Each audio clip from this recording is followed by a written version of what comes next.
Good evening, everyone.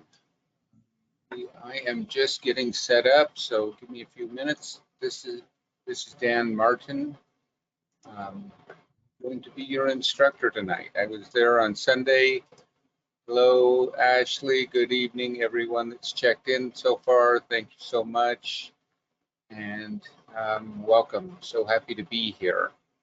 I just actually, at the last second, restarted my GoToWebinar. I don't know if there was a glitch on your end to try and see if I could.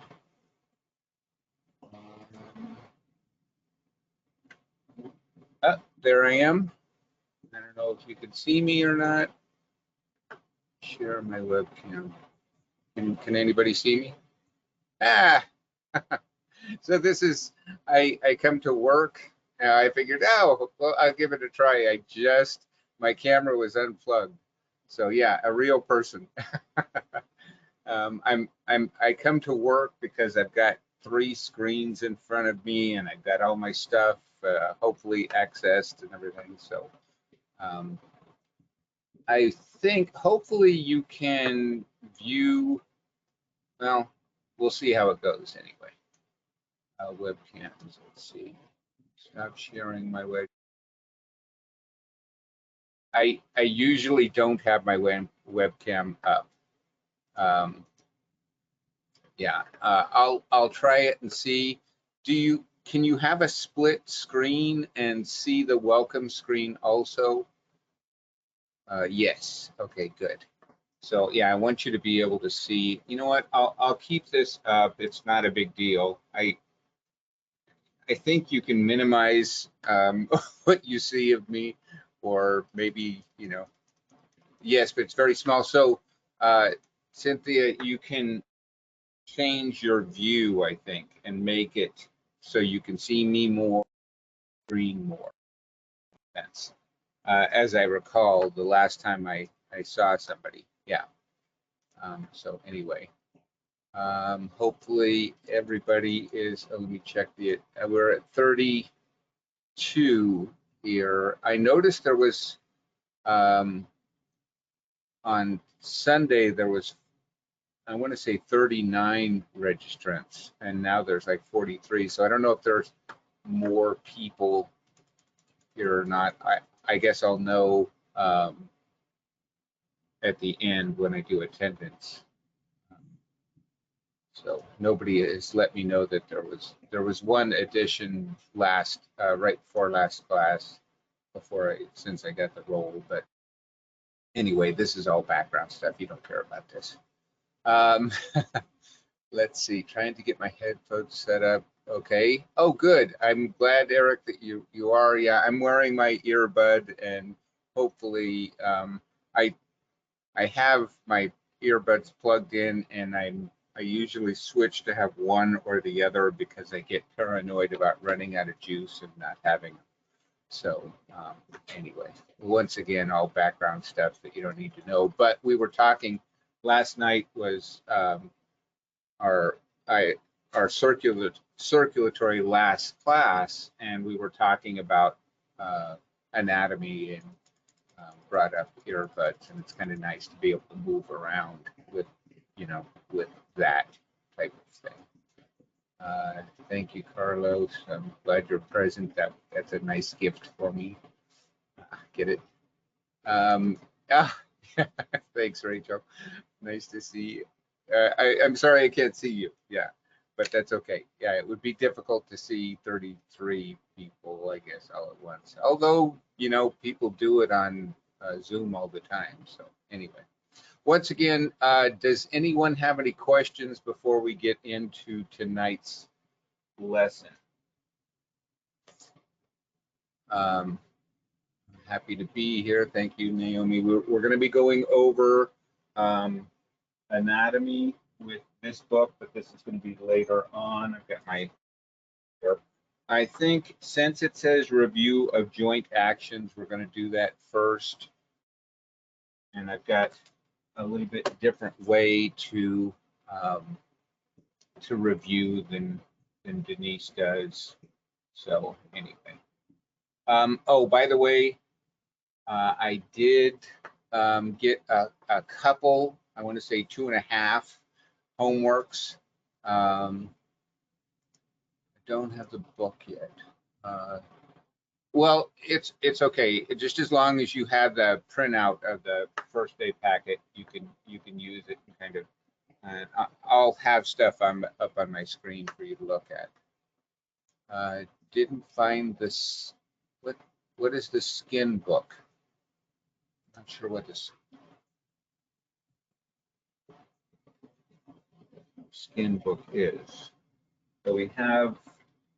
I don't have the coloring book in front of me, but we have this book that you hopefully did your homework on. Oh, you're breaking up. Oh, shoot. Can everybody hear me clearly, or is my sound going in and out? Very clear. Okay, so I got a very good clear, good. So maybe, Santali, if you click on in your control panel where it says no audio and then back to whatever audio you're using, it sometimes clears it up. So that's what I suggest trying first.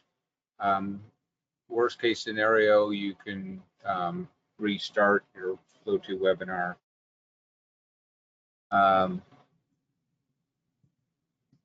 Oh, I was talking about homework. Yeah, I got 2 people that sent both their written and coloring book in, and then 1 person that sent their written in, and I let them know they're still waiting. And I'm sure they already knew, but we're still waiting for the coloring book. So Kearney Mesa office did not have anatomy book, so I have to order it in Amazon. Okay, so Crystal, especially since you're telling me, it's okay. Just do the homework as soon as you can, and when you send it to me, let me know what you exactly did here, that you didn't have the book. And you know what? It's kind of funny because I feel like I should be looking at the camera, but yeah, just let me know that you just got the book, or did it as soon as you could, and you'll be fine. I usually have a little bit of leeway. Let's see, maybe if I change it to this monitor.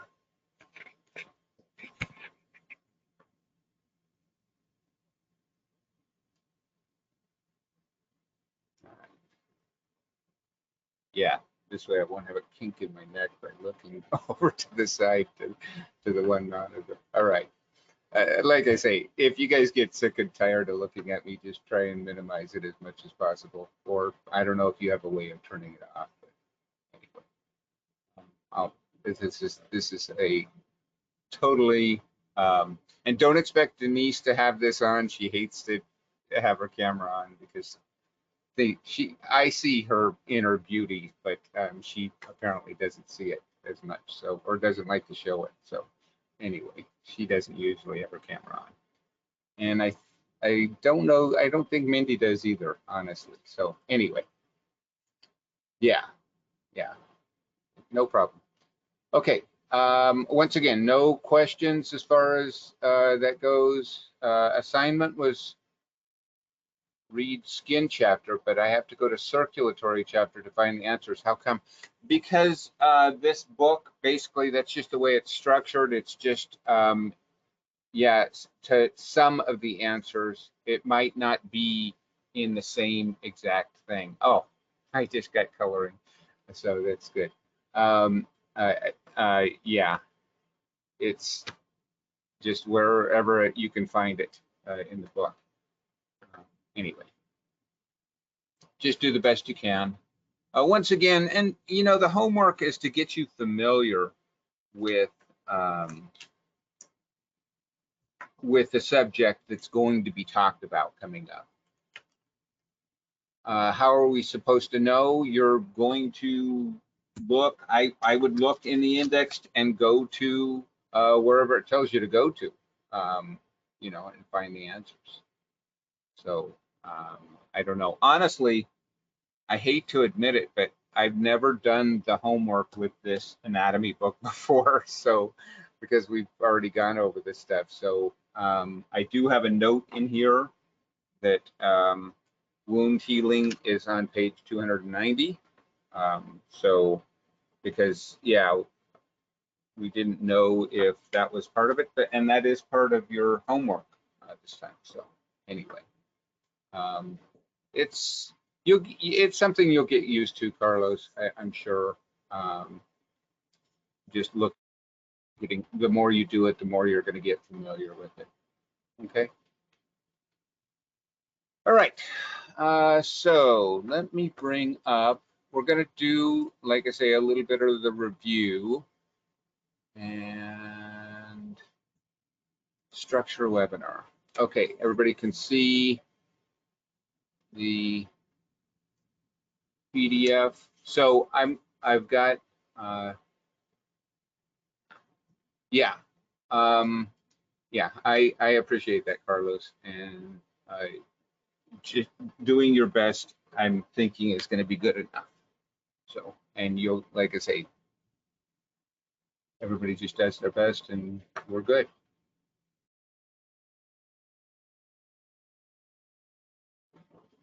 I don't.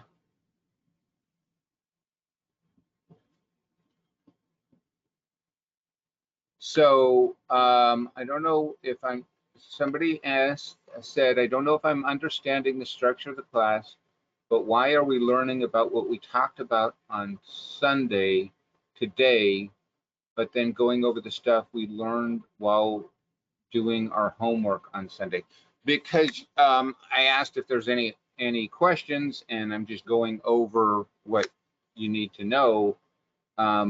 I'm not going to be talking about skin tonight, which is the lesson that's on Sunday. I'm just talking about doing the homework because I'm going to be checking in the homework. I'm going to be on the. I'm just going to be going over the stuff on the syllabus. We're going to review joint actions, and then we're going to do structure, which is tonight pelvis, femur, tibia, fibula, glutes, and lateral rotators. Okay.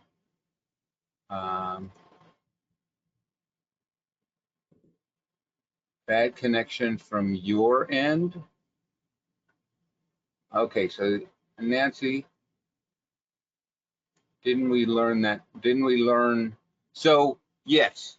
Okay. I think I'm getting what you're saying now, Alexis. Yes.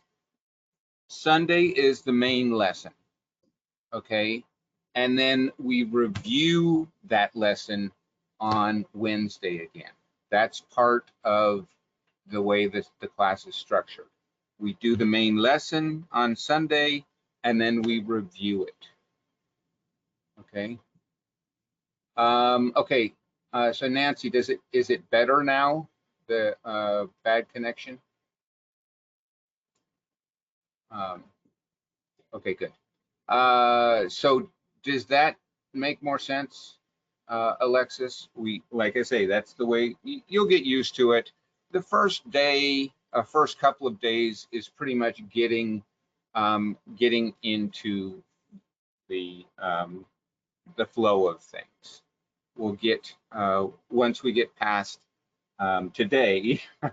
Like I say, I'm going to be reviewing joints and doing structure, but every Wednesday we're going to be doing new structure.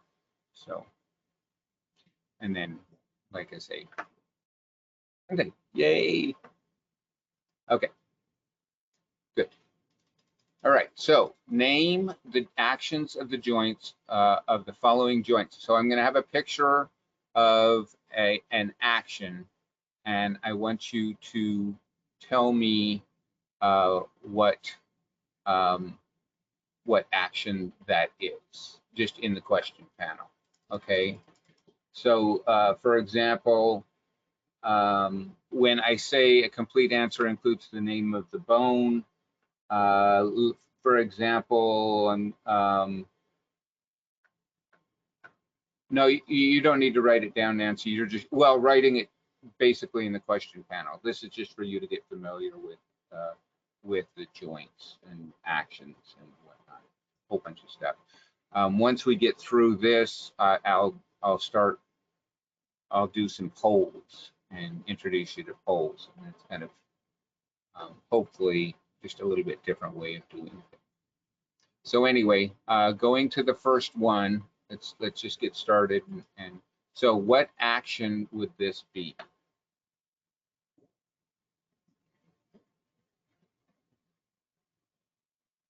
Got my tasty beverage because I'm talking so much. And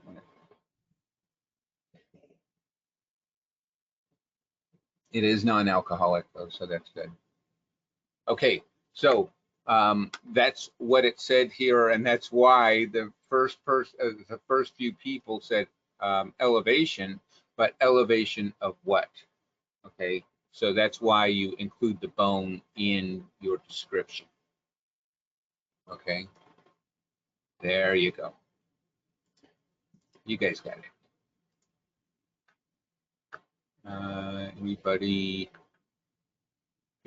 Yeah, these illustrations have points of reference sometimes and arrows. So yeah, you pay attention to what it's showing you. So the correct answer, as a lot of you answered, is elevation of the scapula. Good. All right. Elevation of the scapula, to be more precise. All right. Not just elevation. All right. So let's go ahead and go to the next one. What is this? Maybe a little bit more challenging.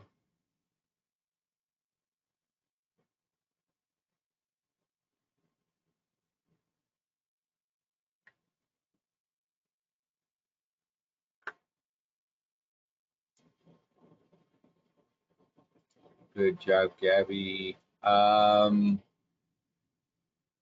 Carolyn, I would say correct action, but maybe not the correct guess. So once again, people are answering with the action, but make sure you put action of what? Because, you know, we could say flexion, but, you know, this is flexion here for a different bone or different body part than what we intend. Good.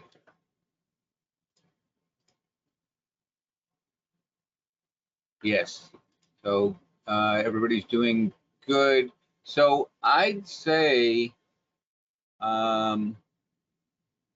that some people are putting lateral flexion of the spine, but I would say lateral flexion of either the head. I guess the neck would be the spine technically, so I'll give you credit for that. Not that you're getting credit at all, but yeah, so that's good. In this case, the neck being part of the spine, cervical spine specifically, I guess. Somebody did say cervical spine. Okay. All right, now the next one. What is this? I think he's trying to do a sit-up. So what would we describe that as?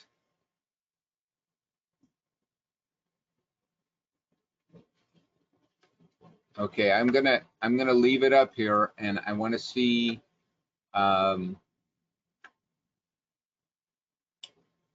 I have the attendees and I see a little icon when you put something in the question box. So I want everybody to put something in the question box. I want you to be participating here.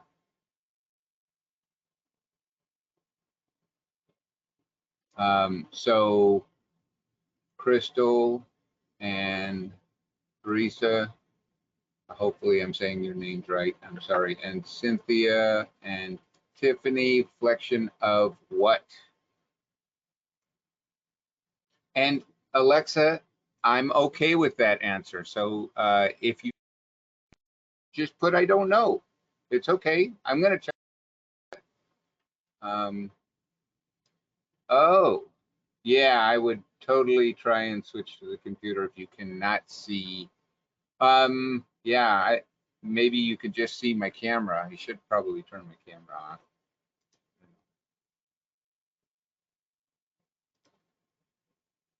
Yeah, and that's it's okay. This is why. So this is why we're reviewing, because some people say, you know, look, we just barely went over this. So very good. Okay, who's not? I got still a couple of people not participating. I want you to say something. Be here. Be present. Oh, that's okay.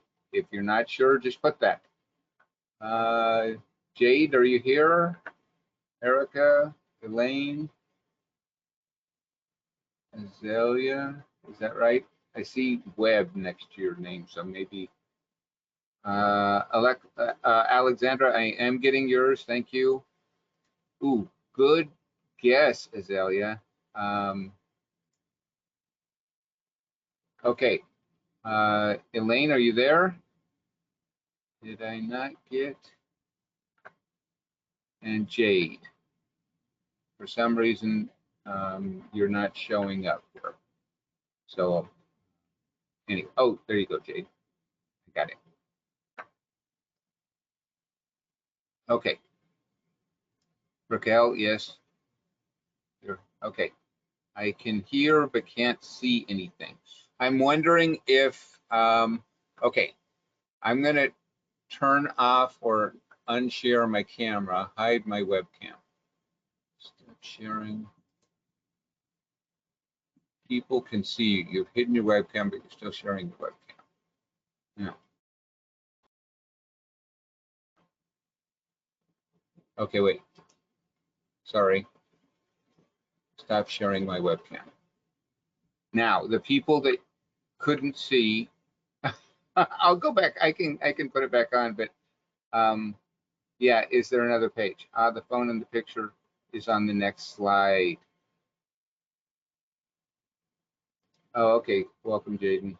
All right. Uh,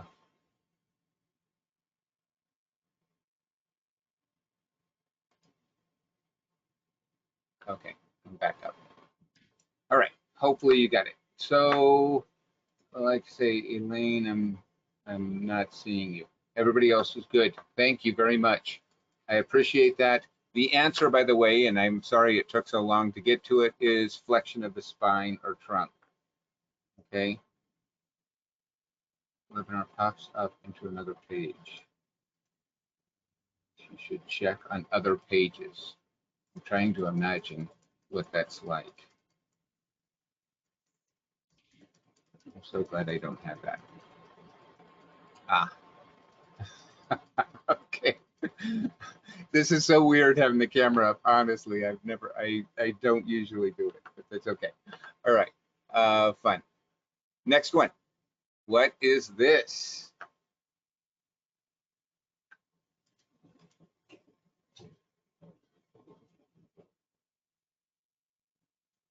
You can do both self-cam and picture. Just need to swipe over to see the picture. I see. Thank you. Good job. Carolyn got it first. So what bone are we talking about, Ruby? Not just the arm. What specific bone? And look at where the arrows are. There's a hint. There you go. Ah, that's funny. There's no O in humorous.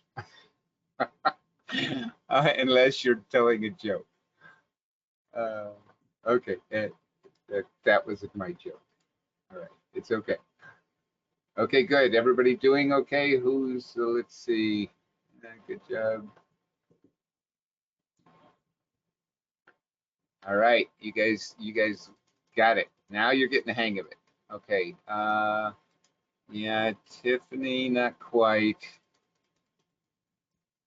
Something with the humerus, that's correct. Oh, good. I'm glad you're happy. You think this is fun. I think it's fun too. It's cracking up you guys' answers. Okay, it's abduction, abduction of the humerus. No, it's going away, so abduction. Okay,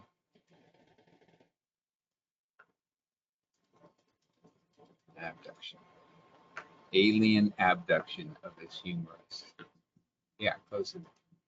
All right, next one. What do we got? Oh, this is a good one. I'll let you be the judge of whether you think it's a good one or not. Let's see.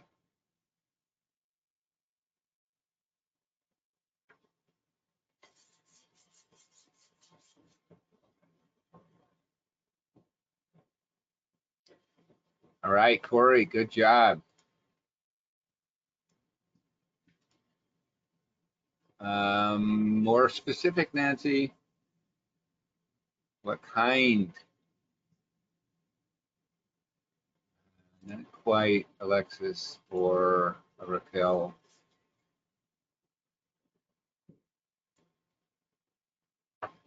Yeah, we're talking about a specific bone, first of all. And look at the arrow. Where is that bone? Okay, and what is it doing? Matthew, good, but more specific. Good, Alexandra. Not quite, Raquel. Good job, Nina. You guys are doing it. You got it. All right. Everybody good? I don't see everybody answering. I want you to put something, even if it's, I don't know. Let's see.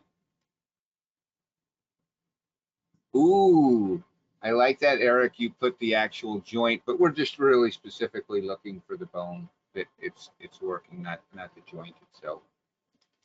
But very good. Okay.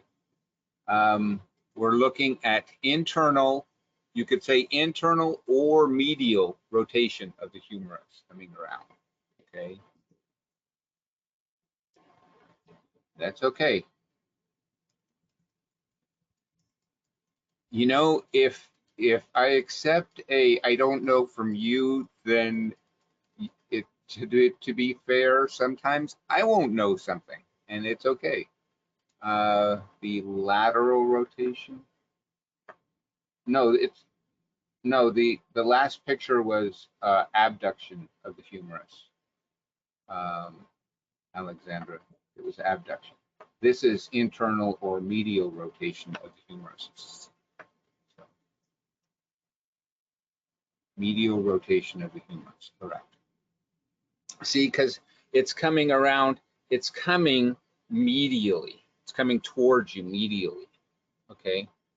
Um, you can take pictures, but honestly, I'm going to be very specific and let you know um, later on. I'm going to have what's called special notes, and I want you to, and I'll talk about it when we get to it. So yeah, it's okay. We're just reviewing right now.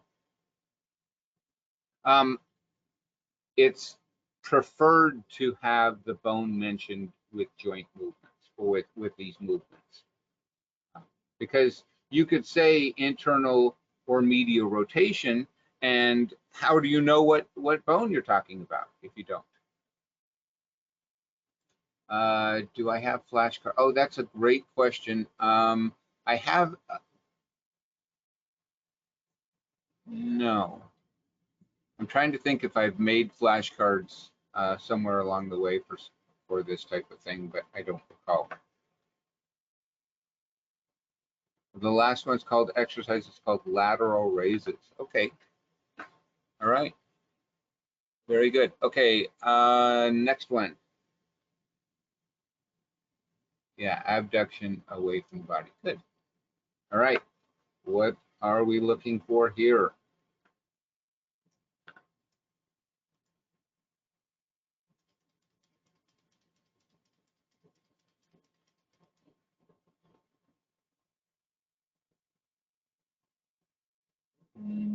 not flexion.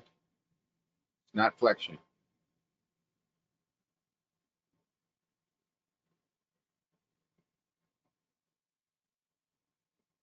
So notice this is the axis, and then, oh, you know what? I can draw here too.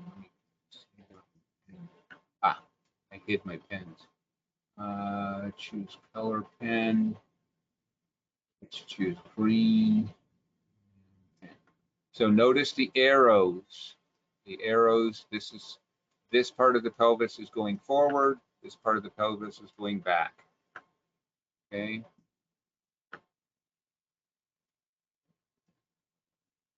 Yeah, very good.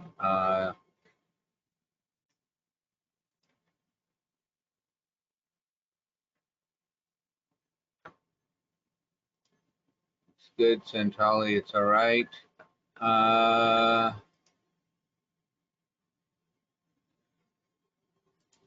right. I'm going to clear my little scribblings. And most of you have answered. Still a couple thinking about it maybe, but let's talk about it. I'll go to it. It's anterior rotation of the pelvis. Some people said might have said anterior tilt. I think that's good. That's okay. Yeah, pelvic rotation. So yeah, pelvic rotation. Circumduction. Yeah, I would rather use anterior rotation.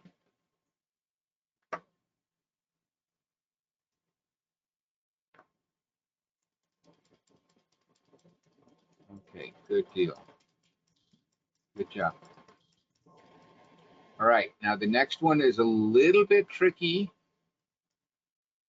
Go ahead. I'm sorry, I've got to take just a second because if I don't clear out the questions, it just makes sense confusion. This, I'm trying to think of where these pictures are. I think the actions might be in this book. It's not. This is from, I believe these pictures are in actually the Trail Guide of the Body, which is a different book. Yeah, it's actually the pelvis that's rotating. It's moving the as is forward, definitely, but the as is, just keeping in mind, is just part of the pelvis. It's just a point on the pelvis. So it's a reference point. Um, but it's the actual whole pelvis that's rotating. Okay, next one. So once again, pointing out here the point of rotation is right here, okay? Even though the arrow is down at the distal leg, we're looking at the point that's moving from is here.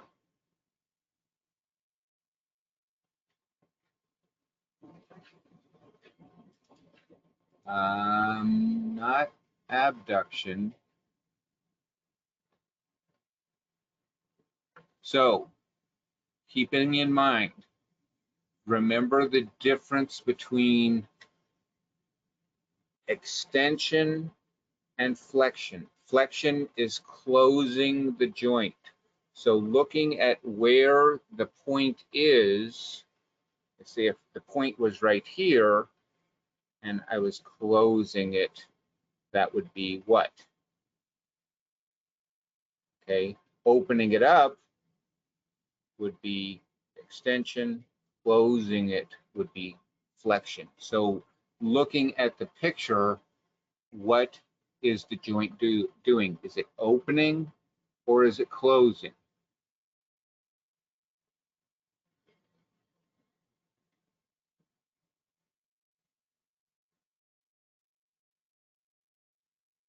Okay, so we've got a number of answers. Yeah. Ooh. It's okay. This is why we're going over it. If you're confused, hopefully, let me clear out my scribbles, and so I can, because if I have my pen, I can't go to the next slide. So the answer is flexion. So you're actually closing where the point is closing. So if the point were here, I guess I can stand up and do, I don't know, I'd have to stand back. Okay, right here, see, if I bring my leg up, I'm closing that, okay?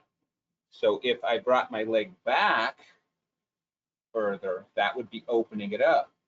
But when I bring my knee or my femur up, I am closing it. That's why it's flexion of the femur at the hip.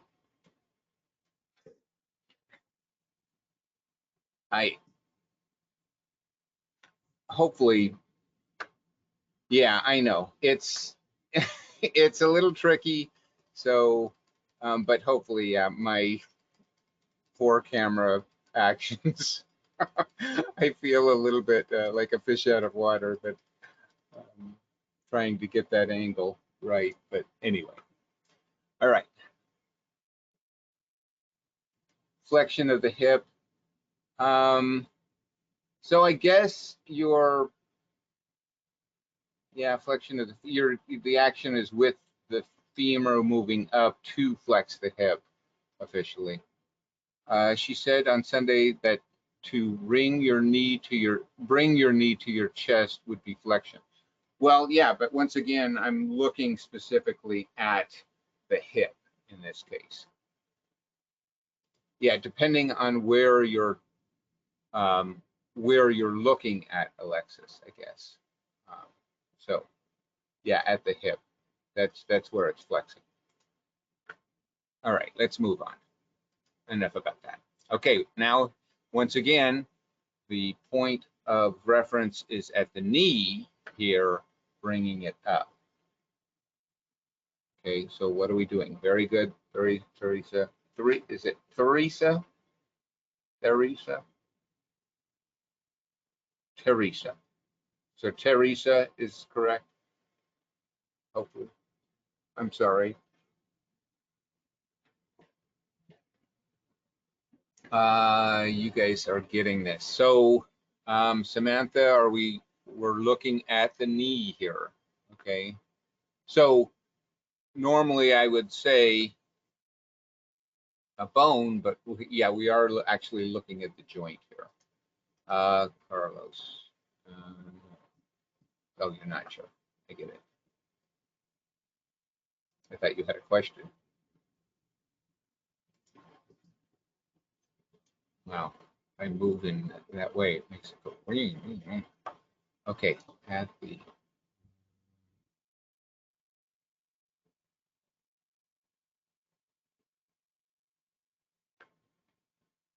Yes. Okay. Most of you, I'm good change. McKenna. I don't know. It, like I say, excuse my pronunciations. I'm so sorry. Makina. Okay, thank you. Makina. Yes. So some of you started out saying one thing and changed your answer for the better. So once again, we're looking at, I got to bring out my pen before. So are we looking at this point? Are we closing it or opening it with this arrow going up, kicking the back, the ball with the back of the foot? Hopefully you answered, you're closing it to do flexion.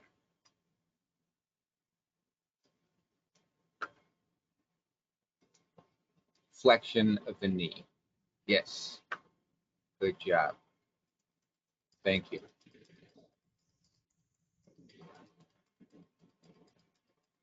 Woohoo! All right. Next one. What is this? Pressing on flexion, yeah, is where you're closing the joint. Yeah. Very good, Eric.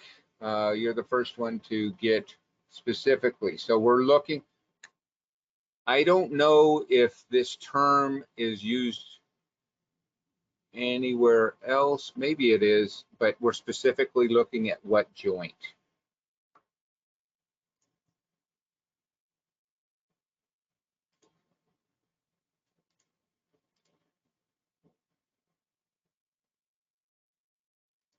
Yes. Good. Very good, Rachel. Oh, Nancy hasn't answered yet. I'm going to call you out, Nancy. Where you at? I gotta pick on my former students.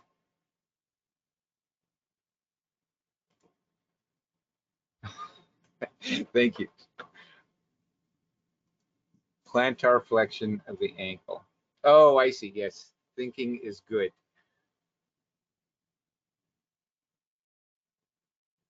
So yeah, the people that are answering right away, I appreciate your patience. For the other people that are still getting it, so I try to give you enough time, to kind of fill the answer thing. Most of you are answering, and I appreciate it. So hopefully that makes sense. Plantar flexion. So keeping in mind with the ankle, you have dorsiflexion, which is bringing the toe up, and then plantar flexion, which is showing here, pointing the ankle down. There is no extension of the ankle. It's only plantar flexion and dorsiflexion. Okay. Good job. All right. What do we have? What is this?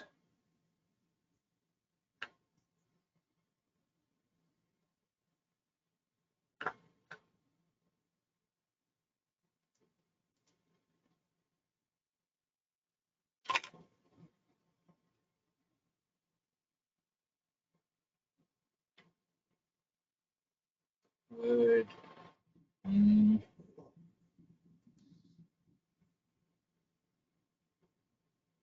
Almost right. Change the lens.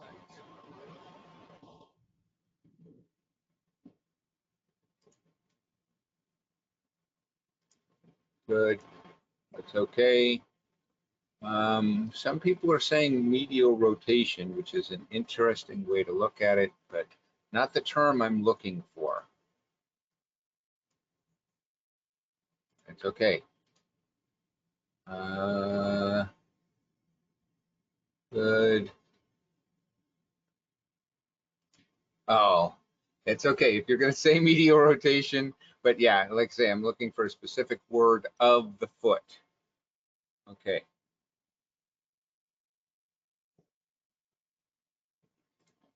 All right, good. So yes, we're looking for, I'm going to go ahead and give you the answer for the people that didn't answer. Inversion of the foot. Okay, so inversion is you just look down at your foot, bringing the big toe up and leaving the little toe on the ground. That's inversion.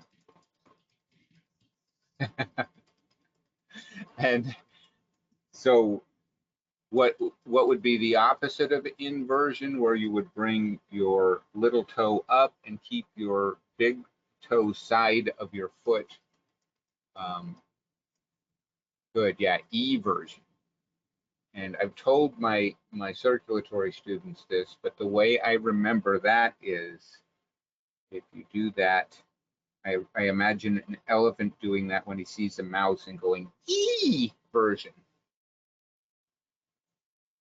That's how I remember it. So that's how I differentiate between inversion and eversion. I guess it's inversion is just basically so you can see the inside of your foot. I don't know. Anyway, so a student told me that many years ago, and it stuck with me. Okay, next one. What do we got here? So if you're balancing, I don't know how that ball is staying on his heel, or his, I guess you would say heel. But that arrow is basically what the action is, where the action is.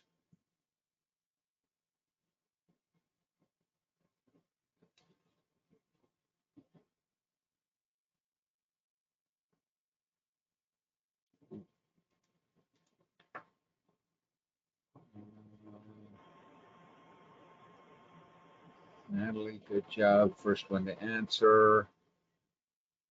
Is inversion and eversion used? As far as I know, it's the only thing that's used is the feet. Ruby, but I could be wrong.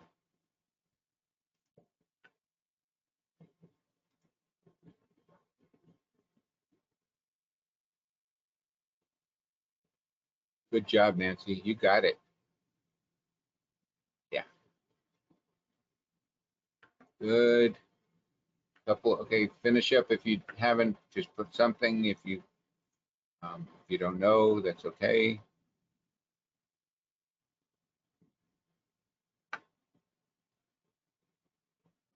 Make my picture really small. Let's see if that helps.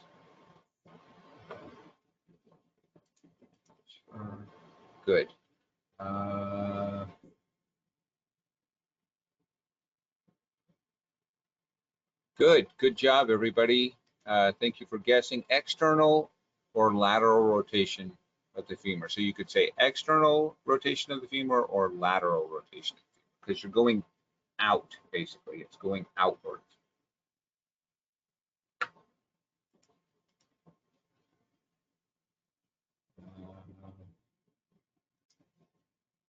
That's good.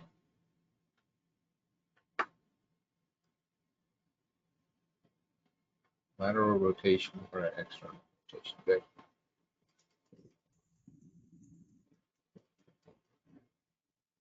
So officially, if you laterally rotate your femur,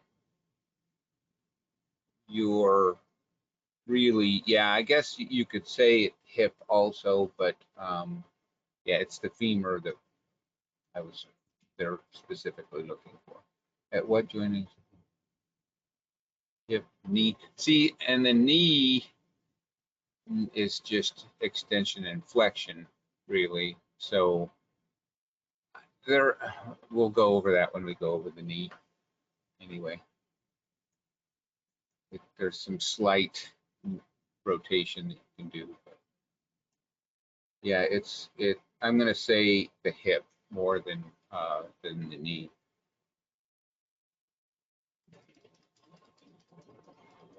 Okay.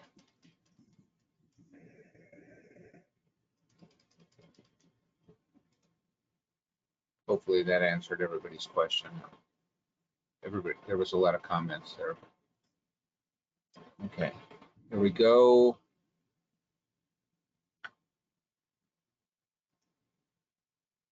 What is this? Oh, this is the last slide before we go to the poll questions. Yay.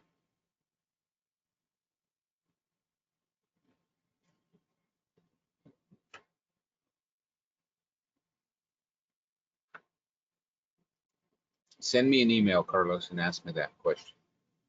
And I'll send it to you.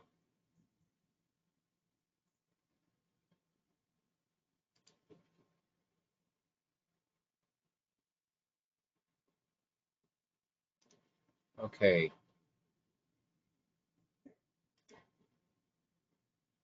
Good. Some of you are saying protraction. Maybe not. Good job. Oh, good job, Tiffany.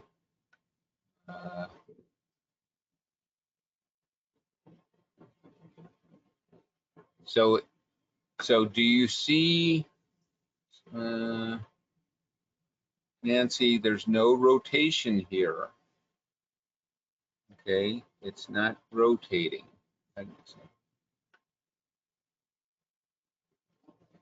So if it's not rotating, what would you say it is doing?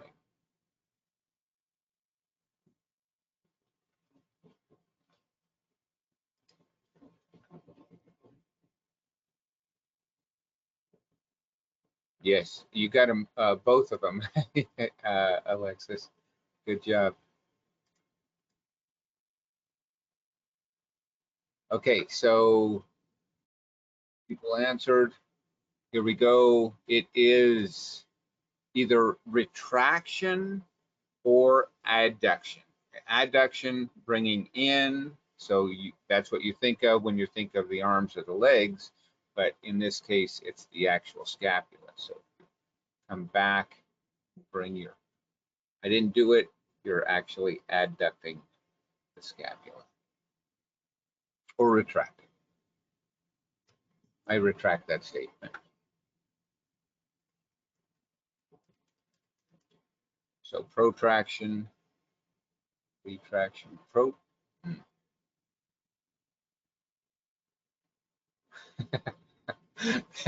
Thank you, Gabby.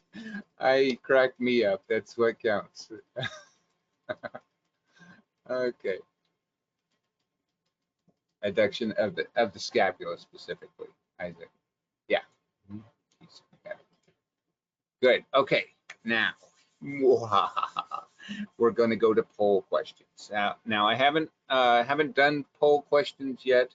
So what I'm going to do is this you don't have to answer in the question panel. If you're on your phone or in a full screen, you don't make it full screen, and sometimes it helps to be able to answer. I haven't got there quite yet, Santali. So if you're asking what I'm talking about, I'm going to show you in a second. So don't worry about it. The question panel, and I'm pointing to my question panel that I could see. So the question is, what action does your arm need to make in order to perform upward or lateral rotation of the scapula? Okay, so here I'm going to bring this up, and hopefully this comes up, and I'm going to launch the poll there. Do you guys see that? So is it elevation of the, so you get to click on one of the buttons. Okay, elevation of the scapula, abduction of the humerus, flexion of the knee, or abduction of the femur at the hip. So being that we're talking about the scapula, knee and maybe femur and hip, not so much. Okay, so with this poll, I can see the percentage of the people that answered. Okay, and I want to get to ultimately 100% of everybody answering. It's okay if you don't know, just guess, just click on one. And I can also see the percentage of what you're answering, so it's interesting.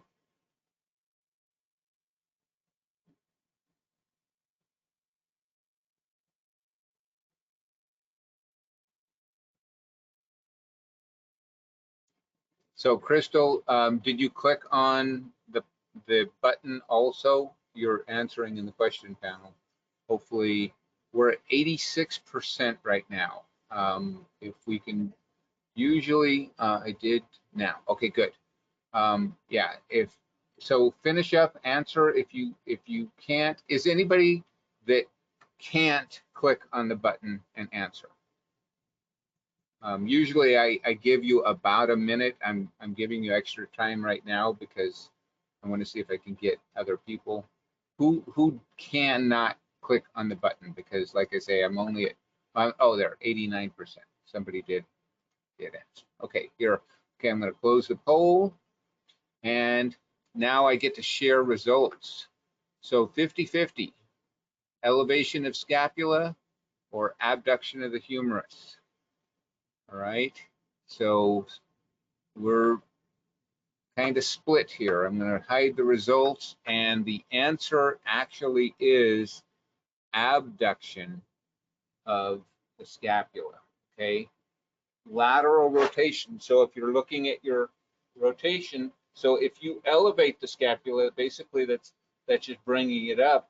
That does not rotate the scapula. It just, that would be protraction right there. Okay, that just brings it up.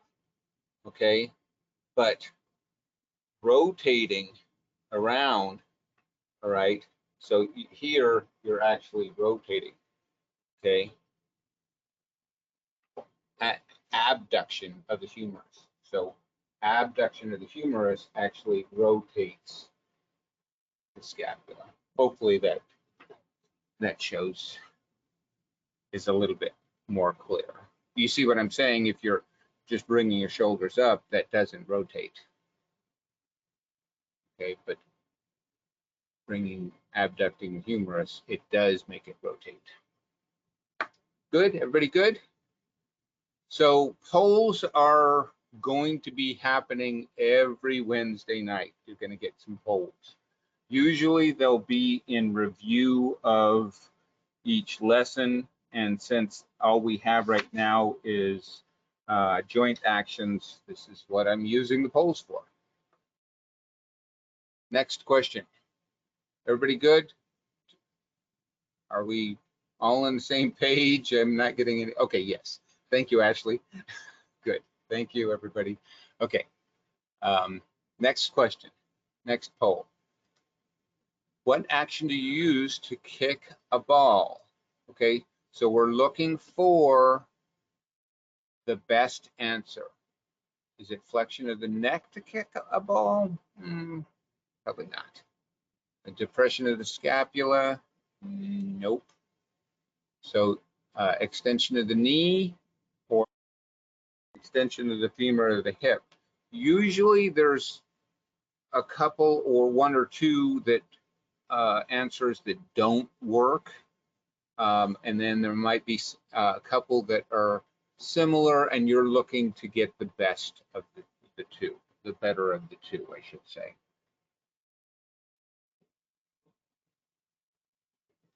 All right. And how are we looking? Good. Thank you. Thank you, everybody that answered. Are we doing okay? Oh, look at that, 95%. Okay, so that's good. I'm going to close the poll. It's 1 minute. And share the results. Does the camera go away for you when I bring up these polls? Yes. Yeah, it does for me too. Okay, extension of the knee has a little bit better, it's not 50-50, it's close. So let's see what the actual answer is. Yes, extension of the knee. So you can kick a ball here, but really it's extending the knee. You can kick a ball using your hip, so it's not a bad answer, but the better answer is extension of the knee, the better of the two. Okay. Yeah, you could say both, but looking at it, I'd have to get way far away. See, I can not move my hip and still extend my foot. See, there you go. All right. So once again, sometimes you're just looking for the best answer. Two will be similar. All right. That's just multiple choice. And remember, the midterm and final are both all multiple choice. So it's good to practice now. All right.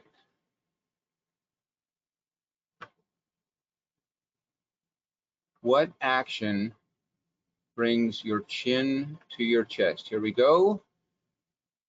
Flexion of the head and neck, adduction of the scapula, dorsal ankle, rotation of the head, neck.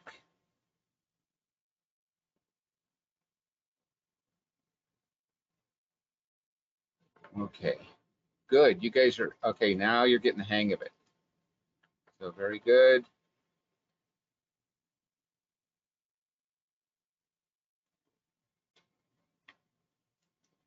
And 92, finish up. It's going to be a little bit less than a minute here. Answer if you haven't. 5, 4, 3, 2, 1, closing. And yes, 97%. So this one, if it's not, somebody must have made a mistake and said adduction of the scapula. I think that was, we're going to call that a mistake. Because yes, flexion of the head and neck, chin to chest. In this case, in my case, maybe a couple of chins coming in. Oh, okay. Yeah. It's a, but you, hopefully you see now.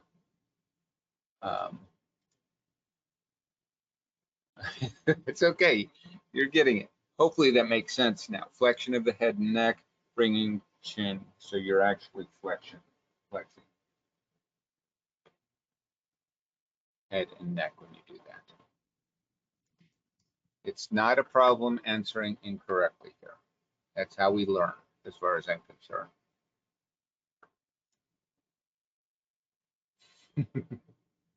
Oh, good. Thank you, Ashley. Yeah, you'll absorb, as long as you absorb some of this. I'm happy. Oh, I think I went backwards. Okay, next question. Adduction is bringing your limb what to the body? So let's launch the poll. Is it towards or back to, away from, depressing to, or rotating from? Adduction. Okay, hopefully, yeah, we're gonna get a pretty high percentage here. I have a feeling most of you know this. If you haven't taken circulatory, we kind of go over this in circulatory. So yeah,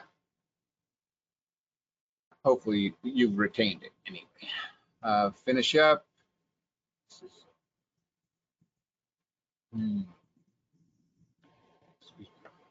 pretty good one. All right, I want to get into the 90 percentile, so go ahead and answer if you haven't, so I can click done. We're at 89%. And of course, nobody's answering.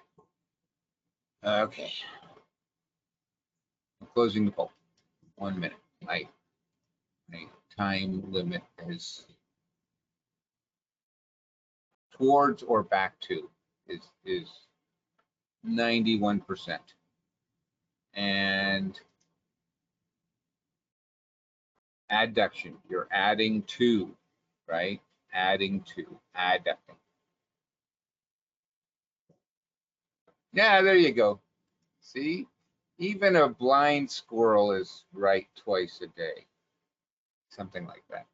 Anyway. Okay.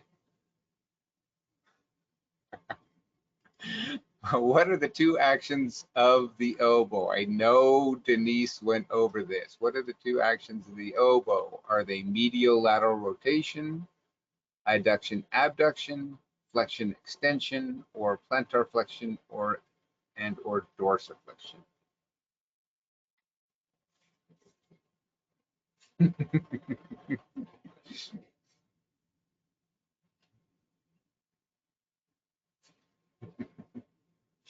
That's funny, Alexis. You're doing great. From one nut to another. Get it, squirrel. Yeah. All right, 81%. Come on, people.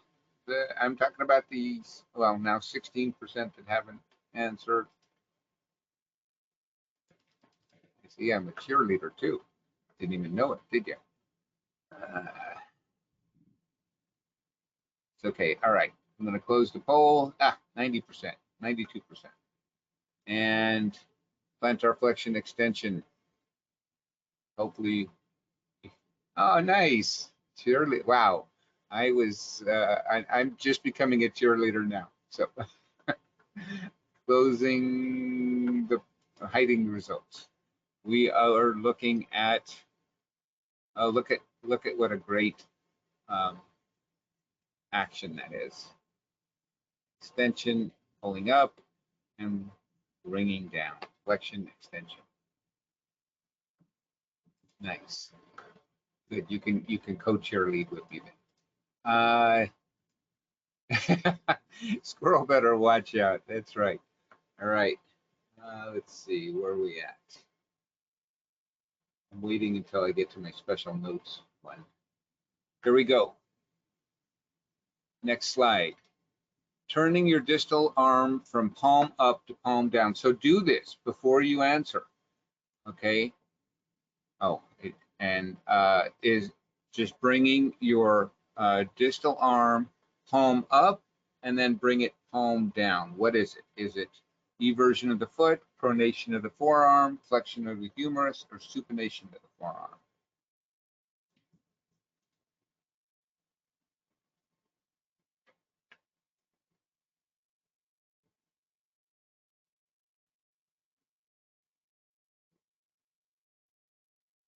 Okay, 62%. So some people are still doing that action, trying to figure it out, I'm guessing.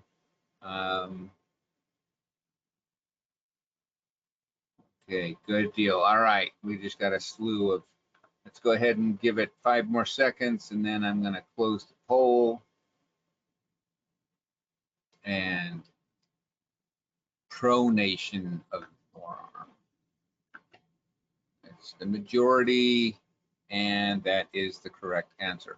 So looking at it, if my palm is up, 2 palms, so I'm bringing my palm down, that's prone. My hand is now prone or face down, okay? If it was face up, that would be supination. Hands up to down is pronation, right? Remember, supine is when you can take and drink that bowl of soup. That's how I remember it. Prone is the other way.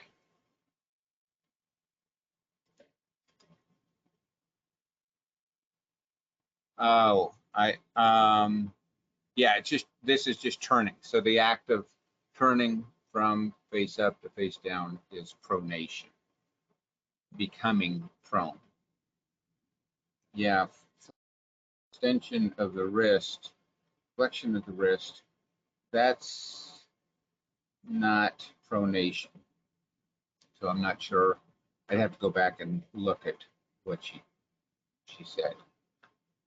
But anyway, that's, oh, I guess I should switch to the actual, oh, maybe I switched back. Anyway.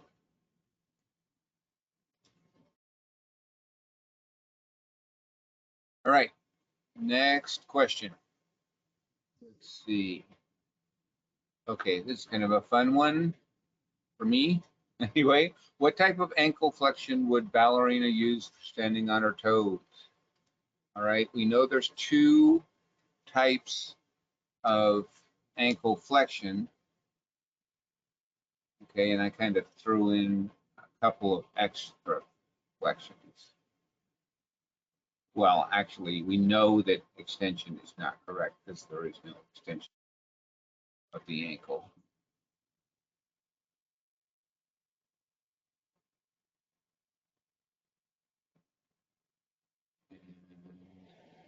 Good, most people answered. Let's go ahead and give another 5 seconds to the people. Just guess if you don't know.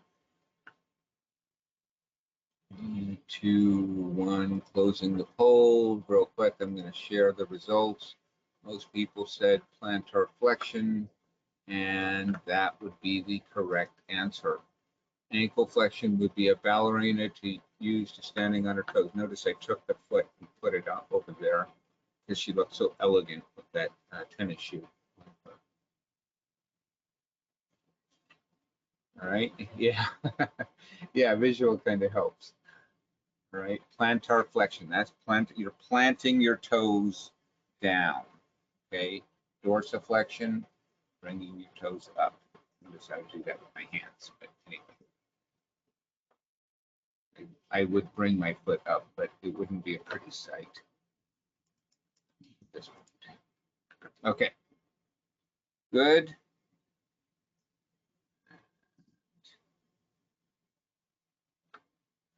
Okay, next question. The tibia and fibula are what to the femur? What are the tibia and fibula to the femur? Are they distal, lateral, proximal, or posterior?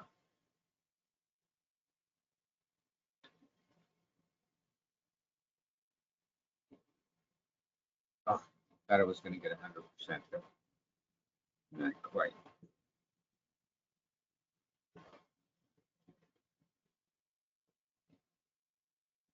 All right, let's go ahead and finish up here.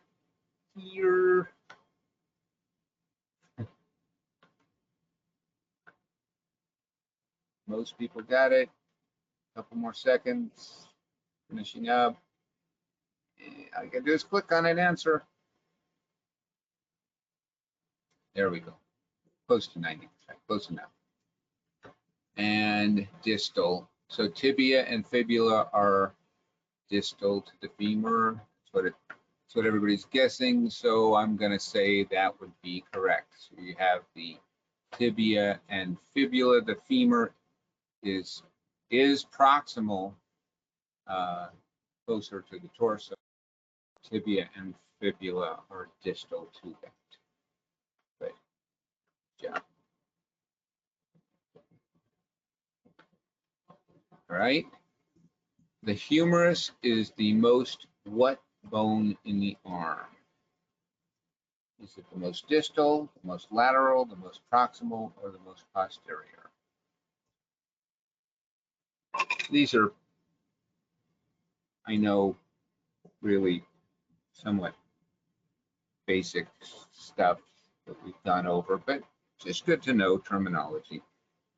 Some people just review.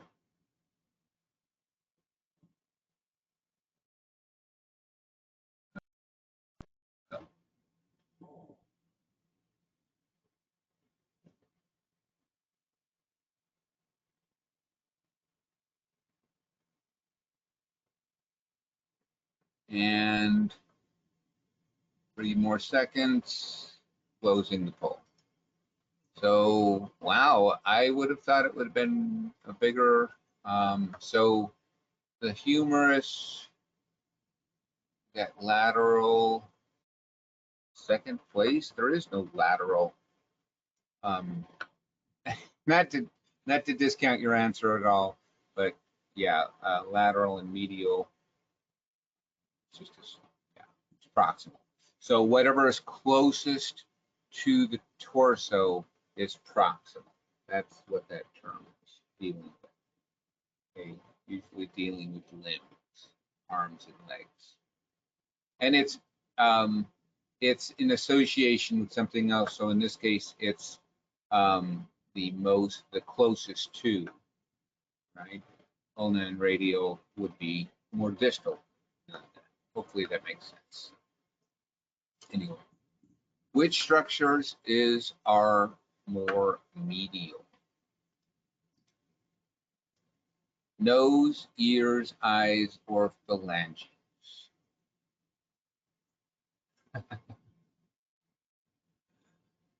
Good that we reviewed it though, Nancy. Which structure is more medial?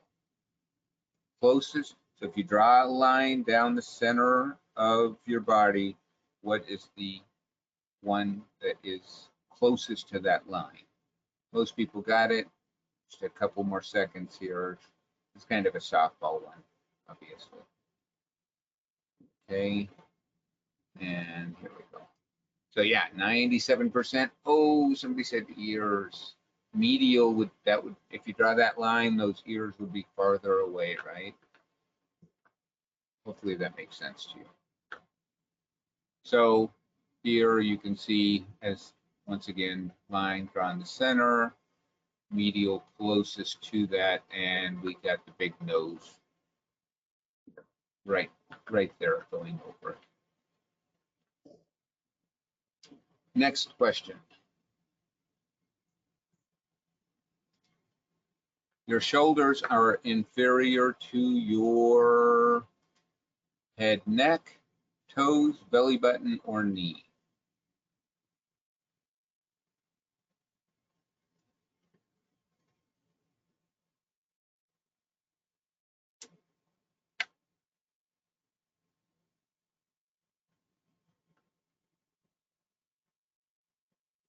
We're getting close to finishing here. So.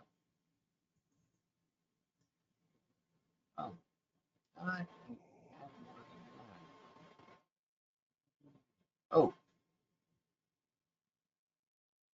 wow, I passed by a special note and did not even, okay, I'm sorry. How we doing? Oh, yes. I don't even want to jinx it. I'm just going to close the, oh, just as I said that, somebody said belly button. It was at 100%. Somebody said belly button. No, that's not right. It's the head and neck. Oh, that was so close. Okay. My apologies. I'm going to go way back to pages 34 and talk about special notes real quick. I'm on 47 right now, so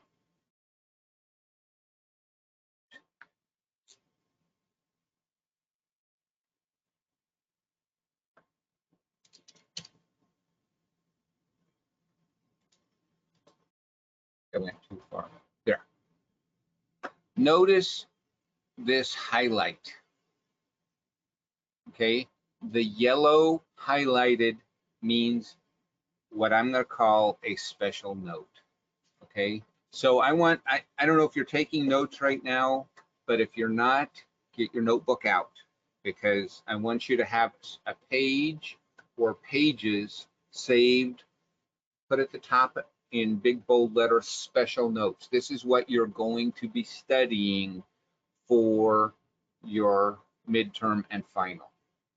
Okay, so this, you need to know. Special note: adduction is bringing your limb toward or back to the body. Okay, make a note. Nobody's commenting because everybody's bringing out their notebooks, and I'm guessing. Got it. Thank you. Sounds good. Yeah. Whenever you see on Wednesday night, I'm going to be reviewing the lessons, and I'll make a point to tell you that it's a special note. You want to know this. Okay. Cleared now. Does anybody need more time to take this note? Has everybody got it? Okay. I'll give you a second. Let me know when you're good. Yes, more time. No problem. There's only going to be 2 special notes tonight, so it's not a big deal. But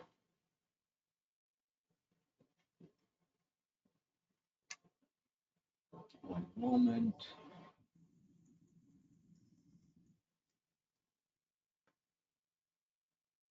Okay, I'm moving on. Everybody good? Anybody need more time? Let's put it that way. If you need more time, let me know. I can go back, and that I know now that it's page 30. Wonderful PDF. And then switch back to, yes, that was the first special note of the class. Okay, you'll have many more to come.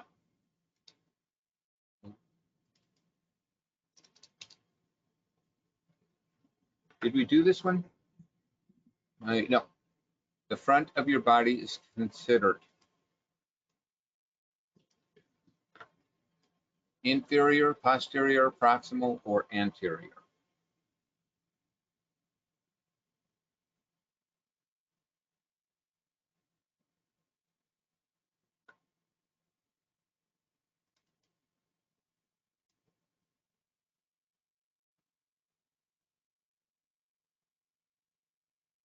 And let's go ahead and finish up. Most people have answered. Give you 5 more seconds. 4, 3, 2, 1. Closing the poll. We got anterior, 89%. Some people said posterior. What is posterior? It's the opposite of anterior, right? It's the back of the body. Okay, so remember, anterior, yeah, posterior is back. So posterior or dorsal means opposite of anterior, back of, behind. Anterior, front of. Okay, make sure you know the difference.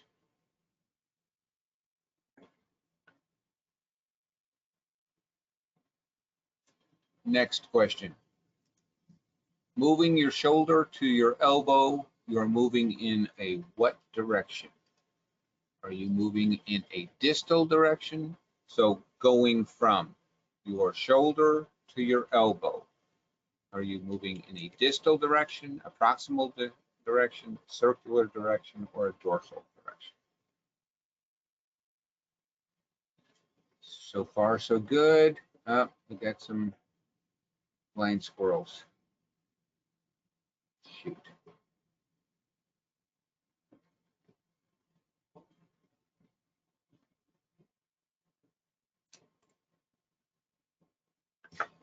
Flying squirrels.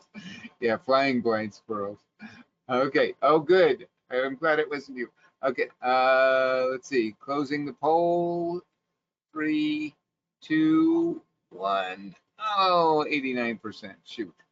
And let's see how we did. Share the results. Distal is the majority. And keeping in mind, distal is farthest away from attachment of origin. Once again, dealing with the arms and legs.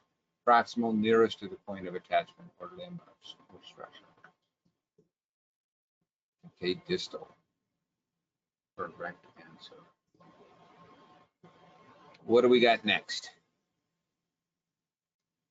Moving your sternum or breastbone to your navel, you are moving bringing whole medially, inferiorly, supinely, or gracefully. Now, gracefully, it can be an option here, but it's not the correct answer. Usually when I'm moving from my sternum to my navel, it's naturally graceful. Yes, I think this question originally just had an A and B, and I had to add a couple in, and gracefully just seemed to fit so well. So cracks me up. How we doing? 76%. Let's go ahead and finish up. 5 seconds left.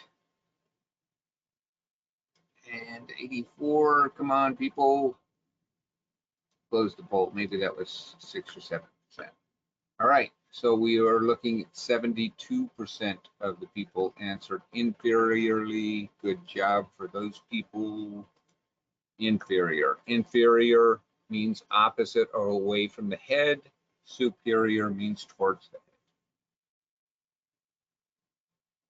Right. Yeah. Yeah, they're both medial, aren't they? But they're, yeah, once again, if you look going from and to, they're both medial. So it kind of, yeah. Inferior would be a better answer. All right, your tibia and, okay, so this is a double question. I'm going to bring up the answers. Your tibia and fibula are distal to what, but proximal to what else? So you kind of got to look at both, what fits for both.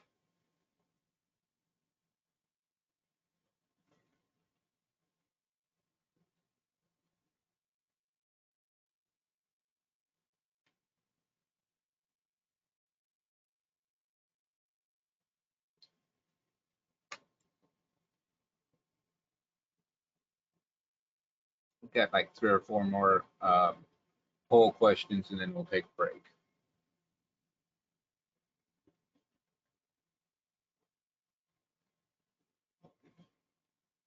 The last poll question is a special, just to give you guys a heads up.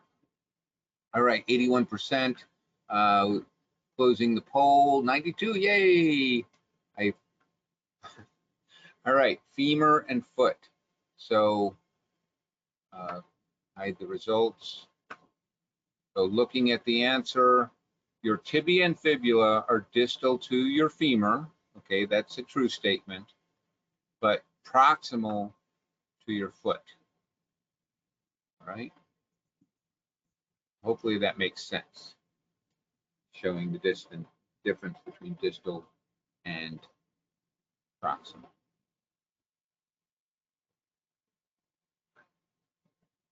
All right, next question.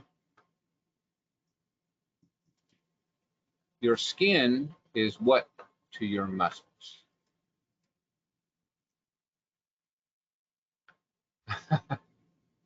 Okay, distal, proximal, deep, or superficial? Oh boy. Alexis, are you going to be in circulatory soon? Hopefully.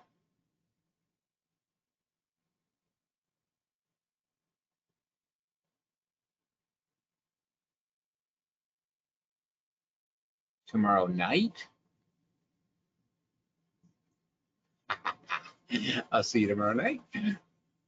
Oh, in Escondido. Wah, wah, wah. I'm in Laguna. I'm sorry. I got prematurely excited there. And how we do? Oh, 97%. My apologies. Very good. Superficial. Yes, this was kind of. Oh, well, we did have distal, proximal, and deep. Somebody answered those. But looking at this nice little diagram here, superficial is closest to the skin. Going farther in is deep. Oh, Makina, was that right? Very cool. Nice. Thank you. Yes, you'll go over these like on the first day. Well, maybe the second day for the bones. You'll learn tibia and fibula and all that stuff on the second day. I'm guessing. I'm thinking maybe Mindy is going to be your teacher, in fact, but I don't know that for sure. Could be another instructor. All right. Next question. Your eyes are what to your nose? Are they anterior, lateral, deep, or superficial to your nose? No, you're doing fine, Alexis. You're doing fine. It'll be good because actually the stuff that we go over in structure is kind of going to be close to the way you're going to be doing it in circulatory. They'll complement each other. And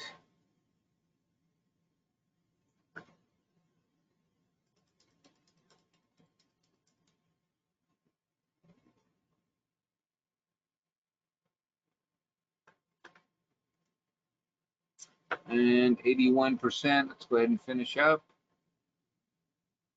Ooh, your eyes are what to your nose?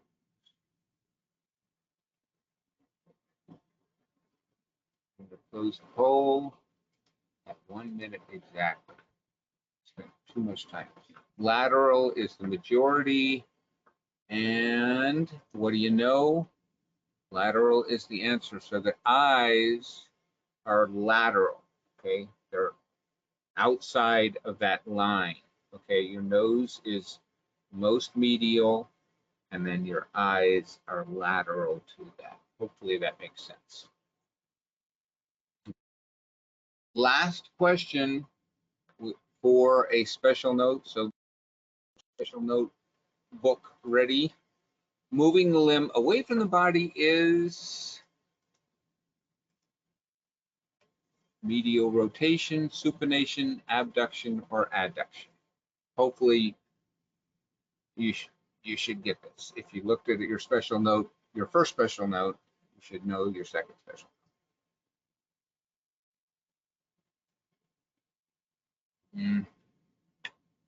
Almost.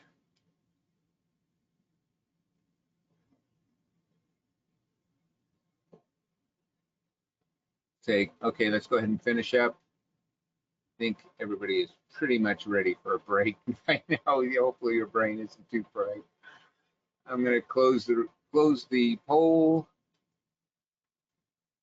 And so yeah, 91%. Oh, somebody said medial rotation and adduction was second place. So the answer is special note, abduction, moving the limb away from the body, alien abduction. Okay.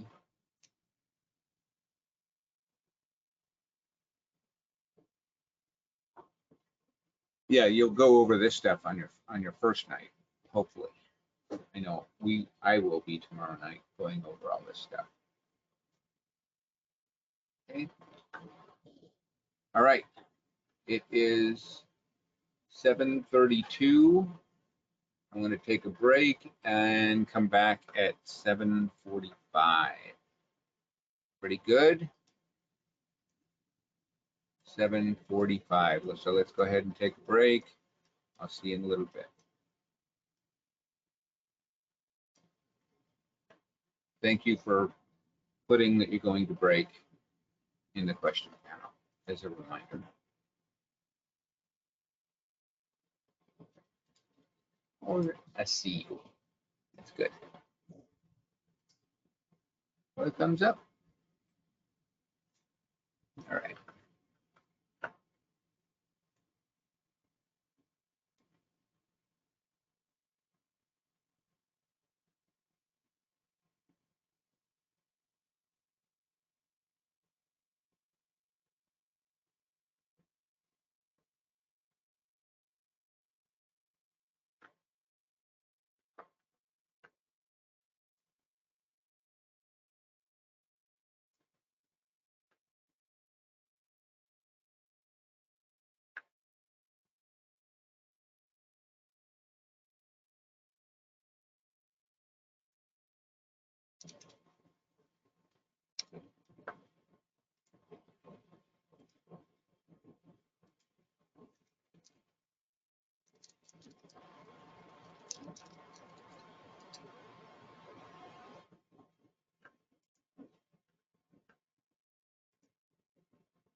All right, everybody.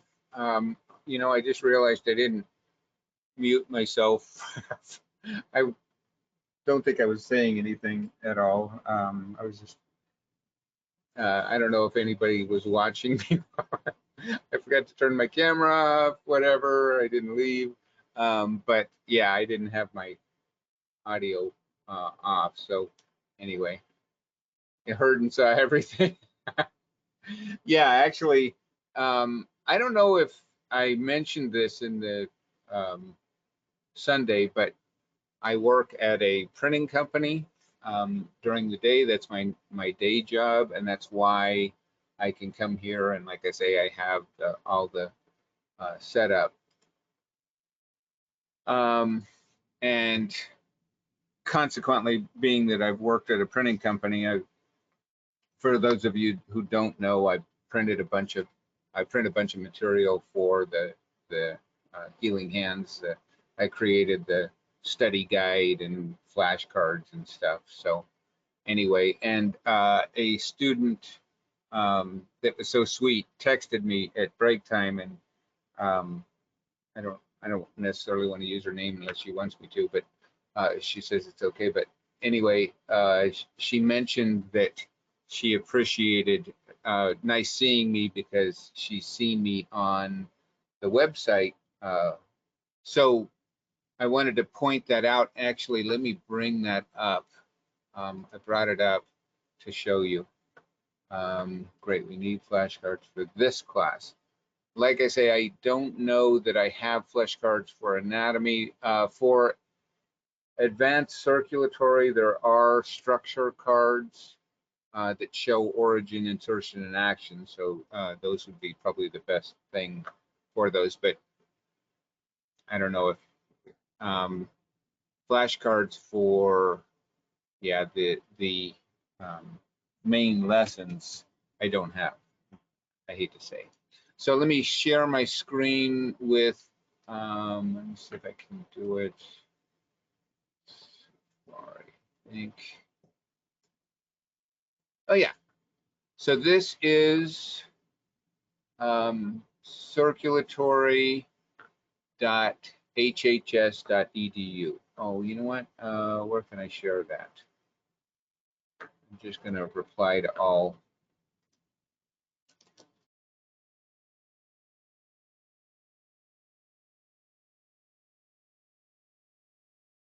Send to all. Hopefully you'll all see that. I just took the last response to the question panel and replied to all. This is the website. So especially if you're a new student, it shows actions and directions. So all the stuff that we just went over, as well as all the bones and muscles. Yeah, all the muscles in the body also. So it's funny because I did this in my previous house, which now my daughter lives in, and that's my brother, my wife's brother actually, and he basically did all the videos. He's really good at. He created this website. I just made the videos. This is Paula. I don't know if any of you have seen Paula. Yeah, it's my pleasure. So one of the owners of the school. Anyway, had a lot of fun doing this during COVID. Um, and you can even take a test for all of this stuff. It just to test yourself. Doesn't show. It does right now. It used to be you had to take it in circulatory when we were in um,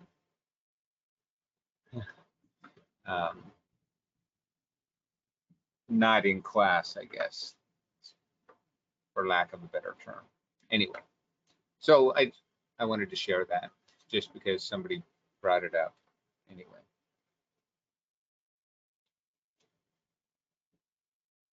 All right. So there is that. Where are we going to go from here? Let's go back to wait, structure quiz.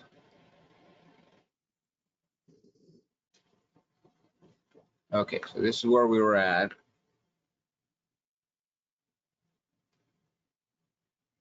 One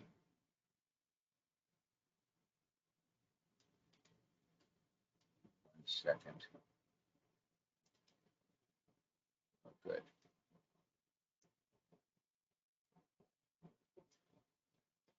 So now we're going to go to the structure part of the class. Sorry, I need to open up some new documents. And I've got some videos to show also, especially when we get to the muscles. This textbook is through books. Our textbook here is through, down in the lower left-hand corner, it says Books of Discovery. Basically, they do the trail guide also. And they've done a series of videos that are, to me, they're awesome. And I'm going to show you the first one now. Oh no, I'll wait. I'll show it to you after we do the bones, because I want to go over the bones. So, I don't need the welcome page anymore. Bring up. So in your illustrated essentials, musculoskeletal anatomy, either the green or blue book, here it has the pages that we're going to go over tonight. And what we're going to do is this, the first page is the pelvis that we're going to talk about according to the syllabus, and it's on page 82 in your book. So everybody go to page 82, and hopefully that's the pelvis, shows the pelvis there. Like I say, the difference is if you've got the older, the green book, the 5th edition, I guess, it's not in color. The blue one, which I've got in my hand, is, even though the illustration isn't. Pelvis to pelvis, yes. Good old pelvis. So there's a number of bones that we're going to go over, and what we're going to do is I'm going to highlight here, or maybe circle them, because highlighting kind of fades it. I'll circle them. We don't need to know all of the bony landmarks on all of these bones, but we do need to know some of them. Anybody want to guess why we need to know these? To me, the primary reason. Very good. Attachment sites. These are where muscles attach to, okay? And to offer movement, right? So our wonderful relationship of our bones and our muscles. Okay, so that's now, before I get asked this, because it's usually a question that comes up,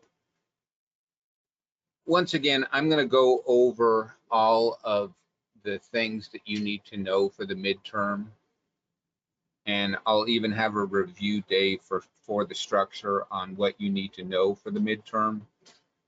Generally, bony landmarks aren't questions that'll come up on the midterm, but we definitely, it's important for us to know these so we're familiar with where on the body it's attached to. Okay, so if you look, most of the structure that we're going to go over is our muscles, but there are bones that we will go over, and that's why. So let me bring up my pen and choose red. Okay. Our first, one second.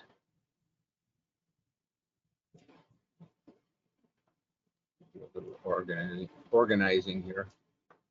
Okay, our first, hopefully you can see this page. Maybe I can, let me change my tool and try and get it a little bit better.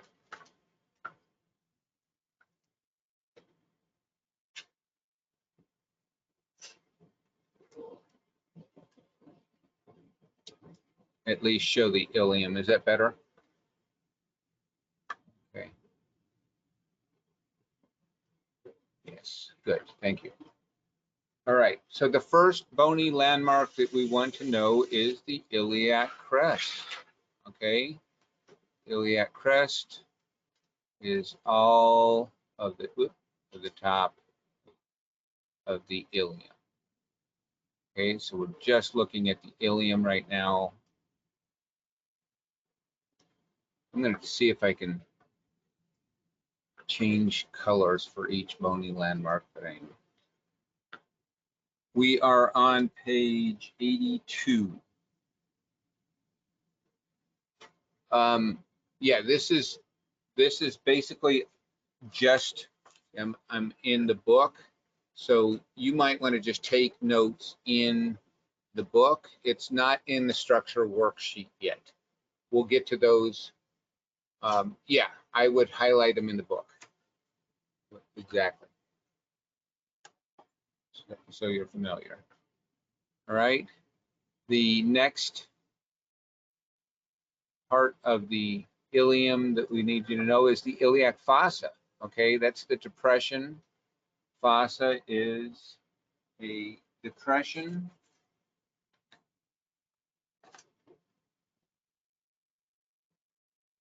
A shallow depression. So this word suggests ditch or trench. Such depressions in the surface of bones often receive another articulation bone with which a joint is formed. I don't know if there's no bone going in here, so that's a bad example, but anyway, this area is the fossa. A bow-like depression. Yes. Very good. Okay, so that's the iliac fossa. It's really A is the ilium in general, but okay, the next, let's go to our next color, blue. We're going to our wonderful as is, anterior superior iliac spine. Okay, and that's this point. It's also right here, right there. Okay, this is page 82 in your book. The anterior superior iliac spine. So, I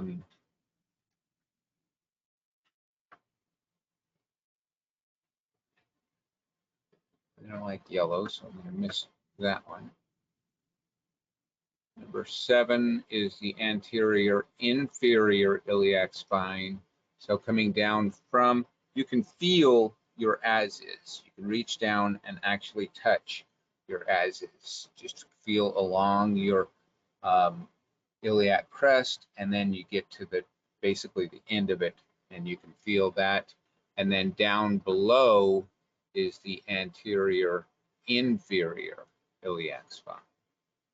Okay, should be right there. Right there. Okay.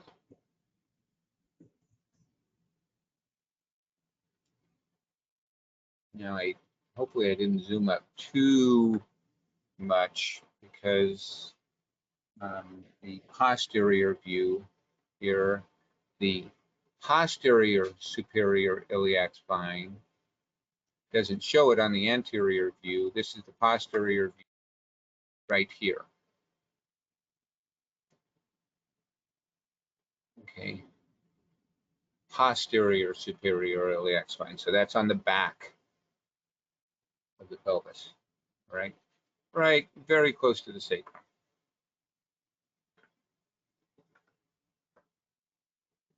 And the last bony landmark on that we want to know about is the posterior inferior iliac spine. Okay, down here. They're very close to one another. Okay, those 4 points.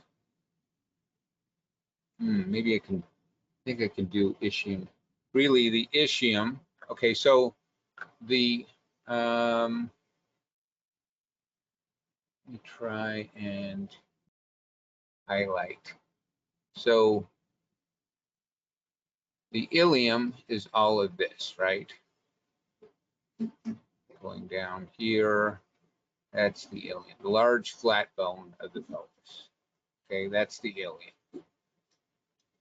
The ischium, okay, is right here. The part of the pelvis that is posterior and inferior. Okay. And the only thing that you need to know on the ischium is what we learned second day in circulatory, is the ischial tuberosity. Okay. And see, oh, it's right here. There you go. I thought it was going to just show it on the posterior. It's on the posterior view too. Is that 2 yellow, both? No, so the bottom one is the ischium. The top one is the ilium. Akina. Okay, so in fact, there and there. Does that help? Hopefully. That's the ischium. This is the ilium. And once again, this bony landmark it's also known as the sit bone. That just the bony landmark. How am I doing on writing this out? Just that bony landmark is the sit bone. Okay. Yes, you definitely need to know the sit bone, or the ischial tuberosity of the ischium.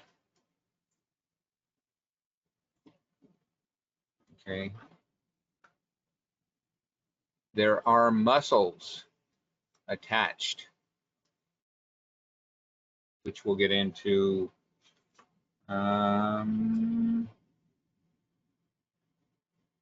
next week. And that's why, because you need to know, oh yeah, those are the muscles that are attached to the sit bone or the ischial tuberosity. Okay. And this is primarily where you're sitting. I'm moving my behind around because I'm on wheels. Sitting, moving on my ischial tuberosity. Okay, everybody good there? It's okay if I clear this out? You guys are all highlighted away? Yes, I don't hear any no's. Oh, wait. Okay. Appreciate you typing wait before I clear it out. Let me know when you got it. Oh, I don't have the book. I would take a screenshot of this. Yeah. So if you have that, take a screenshot. If you need it.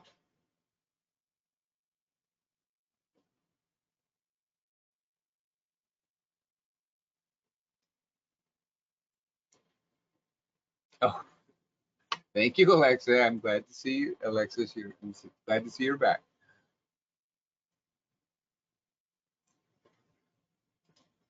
Good. Okay. Okay, now we're good. I'm going to assume if you've taken a screenshot, that's good. You have everything good. All right, I'm clearing it out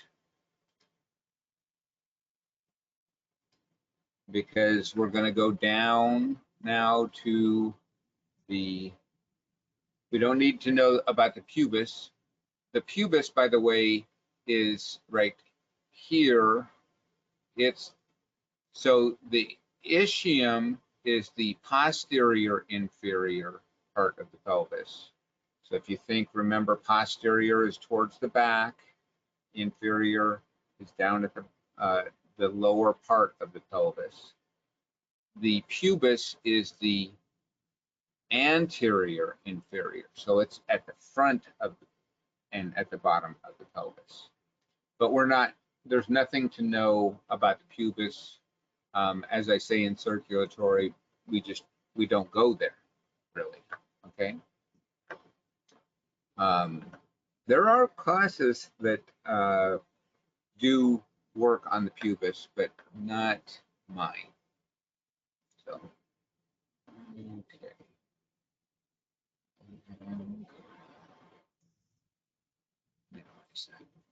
All right. So, but the rest of the pelvis, there are some things you need to know. Let's see, what color I was on, brown. Let's go light blue for the acetabulum. Oops, I have to choose the pen, sorry. Is the acetabulum. So you need to know where the acetabulum is. And, excuse me. Oh wait, I'm gonna scroll up real quick. Can I? No, I have my pen. I'll scroll back down. Oh yeah, it does show it here at the anterior view, but this is kind of the, excuse me, the inferior view. Oh, exactly where I need to be for the acetabulum. The acetabulum is this, shoot, sorry. It's a little bit of a pain in the neck to have to choose a pen and then not. Is this, okay? So this is where this, basically the femur fits into, the head of the femur. We're going to the femur next, so you keep that in mind, right? Also, the obturator foramen, change the tool, dark green. Obturator foramen. Okay, what is a foramen? It is basically a space, okay? So the obturator, where's my tool, is this space. It's not even part of the bone. It's just the space, okay? Why do we need to know where there's a space?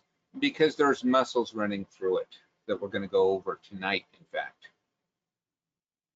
in this obturator form, okay?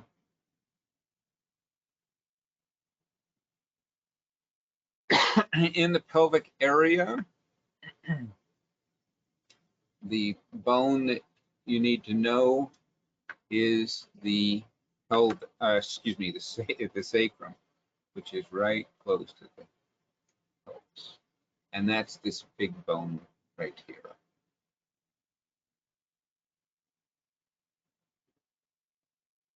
Okay. I guess I could highlight it too.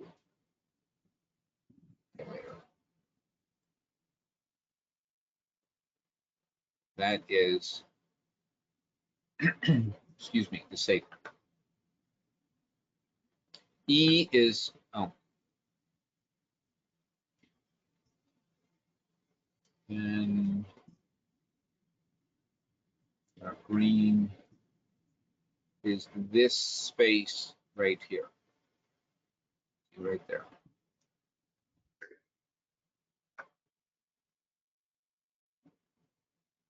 Got it? I guess I could make it more pronounced by making a squiggly line in here. And once again, it's a space. Okay.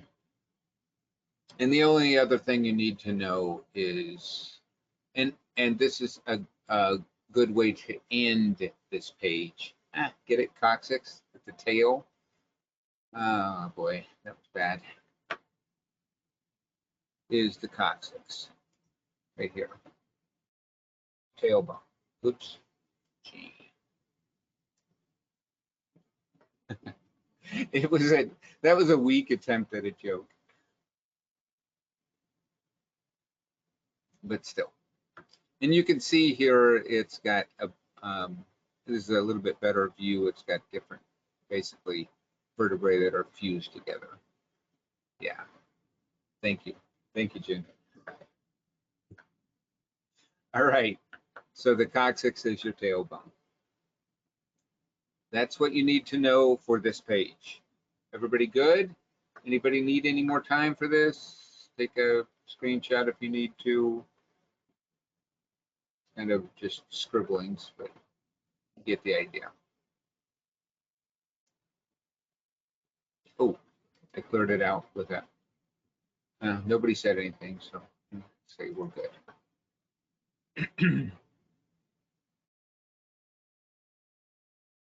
Got it. Thank you, Joanna.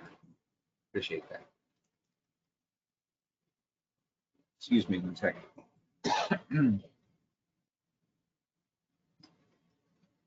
That's why I have a drink. I should have water, but I have a tasty beverage. Okay, femur. The femur is the next page, 83. Everybody good there? I think, oh, that fit everything in there pretty good. Yeah. I'm gonna be okay with that.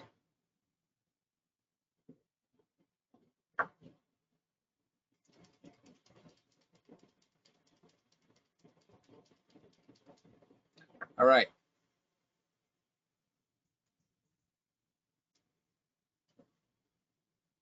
So the femur, our largest bone of in our body. Okay. Oh.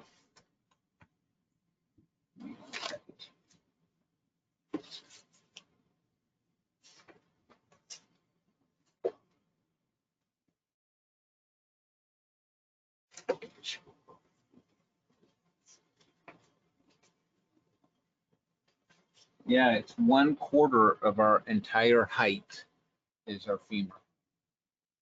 Kind of cool little fun fact there. The bony landmarks that we need to know here are the head. Okay. So remember the acetabulum.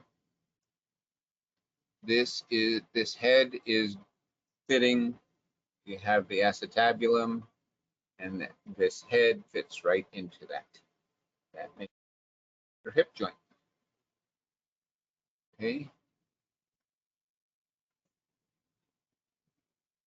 That's your hip. Where the femur meets the pelvis, or the head of the femur meets the acetabulum.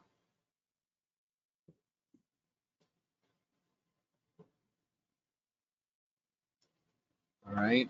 Our next bony landmark is greater trochanter. So many muscles, okay, are attached to this bony landmark right here, the greater trochanter.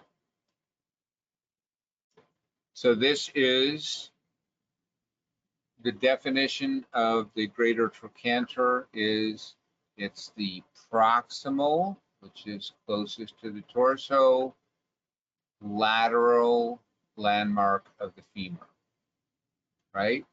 All my circulatory students that just passed their final knew this. Proximal lateral landmark of the femur is the greater trochanter.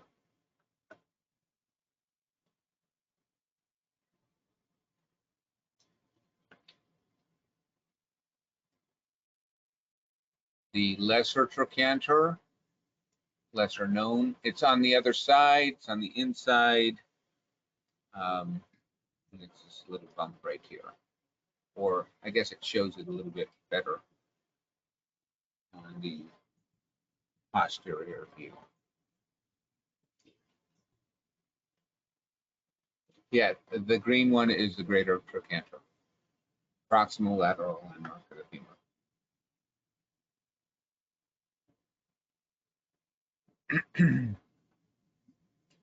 Okay. Yeah, with the arrows, because this is proximal going up and lateral outside, away from that middle line.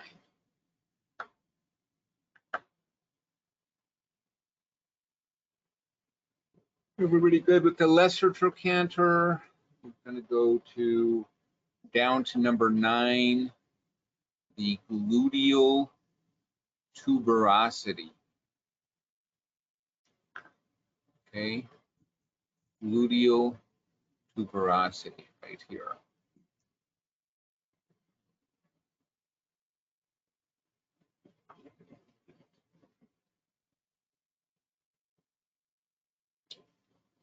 Okay, one of my personal favorites is the next one, the linea aspera. Bunch of muscles attached here also. Notice this depression in here, right along here. A bunch of muscles attached to the linea aspera. Groups of muscles, in fact. From both sides of the leg. We'll get into it. But not tonight.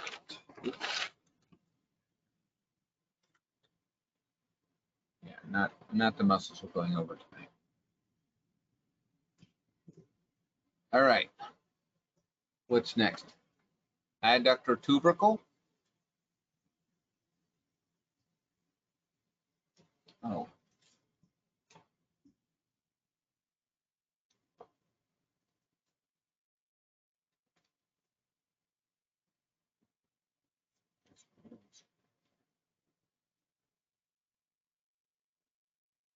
Oh, I'm sorry. I distracted myself. That's down more distal, the adductor tubercle here. You can see it on either side. I guess it's kind of pointing there.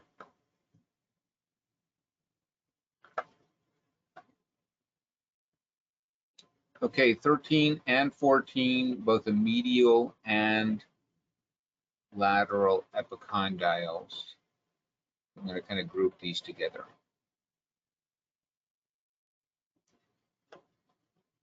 We have the medial epicondyle and the lateral epicondyle.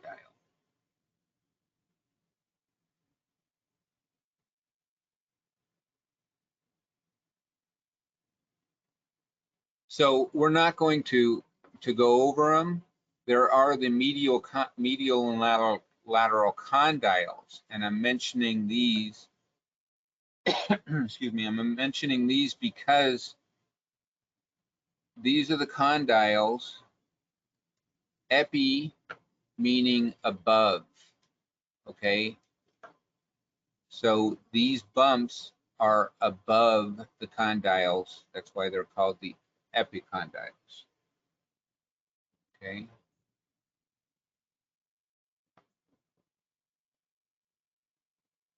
And we're pointing these out because there's muscles attached where there's not any muscles attached to the condyles.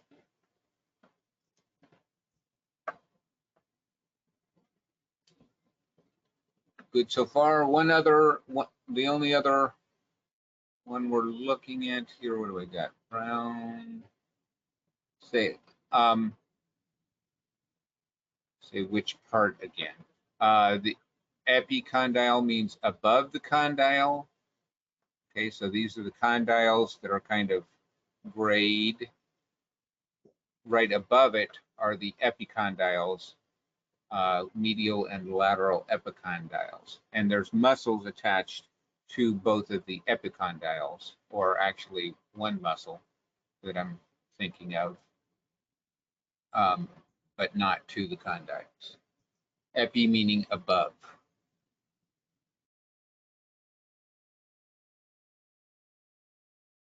Okay. And last but not least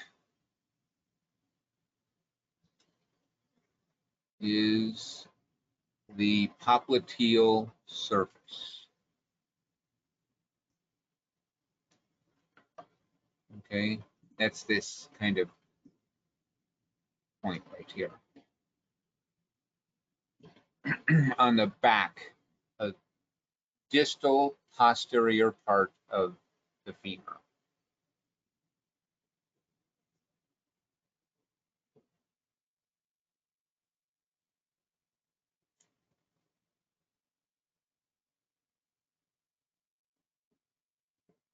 All right, that is like art, isn't it? Well, maybe an abstract, but still, only in the back. Yeah, it's on the posterior distal part of the femur, the popliteal surface.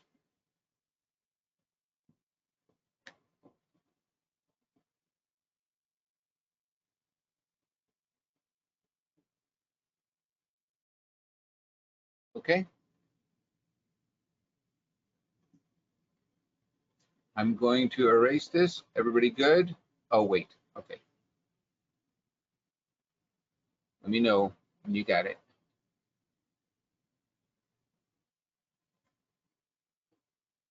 Good, good, good.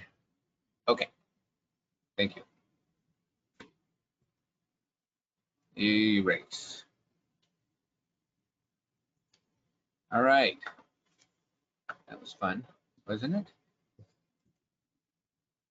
Then again, I like hemorrhoids. No, I'm just kidding. Yes, that was a joke. Come on. All right. Okay. And what am I not doing right? Let's zoom out one more time. This is the tibia and fibula on page 84. 84 is way down there, so I'm going to try and fit everything in here. Okay. That's pretty good.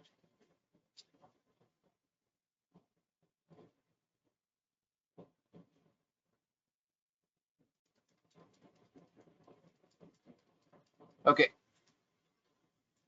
Next up. So for those newbies here, the tibia, the fibula is the smaller of the two. This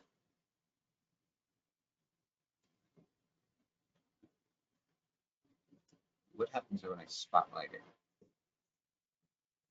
Fibula. No, that doesn't do anything. Change to spotlight. It doesn't show anything. Okay, well, I don't know what good that is. Sorry. Highlighter. The fibula is this bone here. Okay. So if you go down and feel, the big bone is your shin bone or the tibia. This is your tibia. So let me go that way for the fibula, small one. The big one is the tibia. So if you reach down and feel that your shin bone right in front, that's your tibia. And then if you go to the, I should say lateral to that, is the fibula. Okay, just point those two things out. We're going to start with the fibula first, though. Clear that out.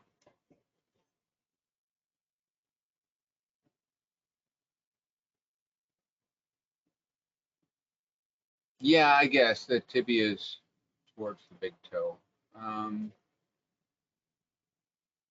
I never thought of it in relationship to the toes, but yeah, it's more, it's medial, and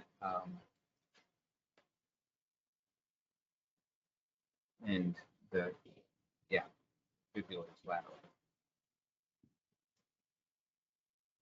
Okay.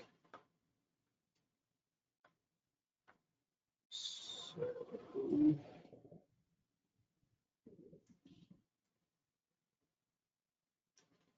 all right, the first thing we need to know here is the styloid process for the fibula, which is this bump right up here, okay, over here, styloid process.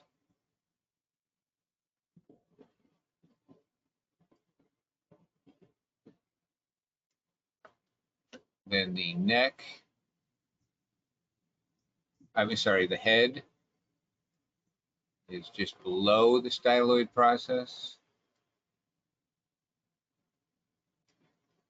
And then the neck.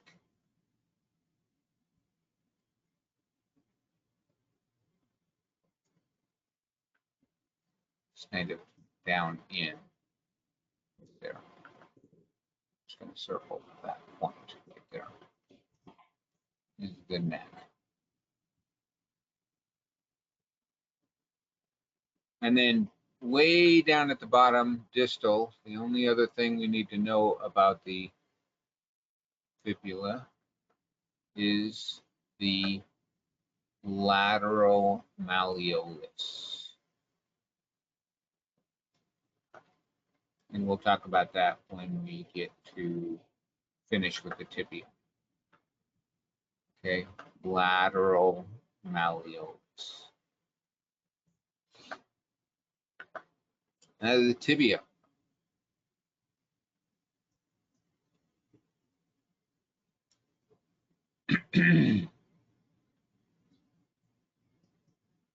Okay, so just like on the femur, we had the condyles, but now we're going to know the medial condyle.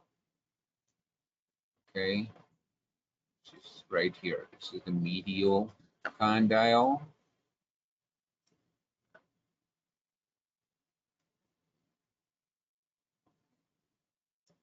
And the lateral condyle.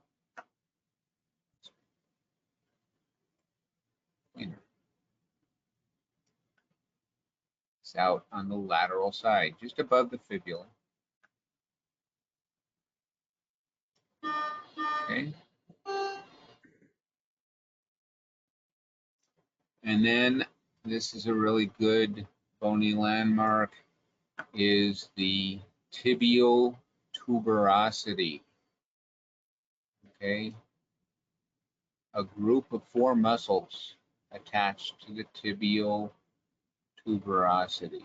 I'm guessing some of you know what group of muscles it is, but you don't need to know yet. We'll talk about it. Yep, you got it, Corey. Okay. And the soleal line of the tibia. Oh my goodness, it's only 8:30 and my first yawn. This is the soleal line right here. Usually I wait till 9 o'clock. Today's a special day. And last but not least, in fact, to go along with the lateral malleolus of the fibula, we have the medial malleolus of the tibia. So as I said, I was going to get back to it. The lateral malleolus is on the fibula, and the medial malleolus is on the tibia. These are 2 points that make up part of what joint? along with a bone in the foot. Yes, good job, Teresa, Natalie, Gabby, McKenna. Very good. This is your ankle, okay? And we're going to be getting to the foot next. Last bone we're going to go over tonight. Ooh, you're getting official here, Corey. Very good. Tibial talar joint. Tells you what bone it is anyway. All right. The ankle. Very good. All right. Everybody good here? Do you have everything you need? It just as I mentioned, the patella is the kneecap right here, this bone, and you have the base and the apex. You don't need to know the base and the apex. It is good to know that the kneecap is the patella though. Got it, got it. Okay, I'm gonna erase it unless somebody says something really quickly. 3, 2, 1. Yeah. All right. Next page. Last page for, once again, the book. Oh, I gotta zoom out just a little bit.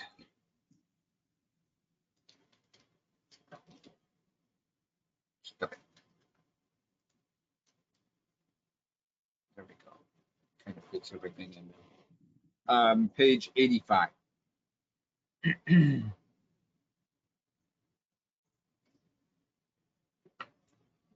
I keep forgetting I'm on camera and then I get a drink and I see movement. So odd. All right.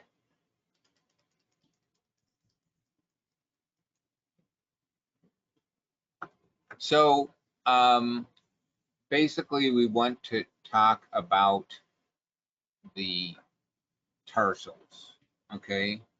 Go over where the tarsals are and the names of the tarsals. If you've been in circulatory, you know calcaneus, the heel bone, right?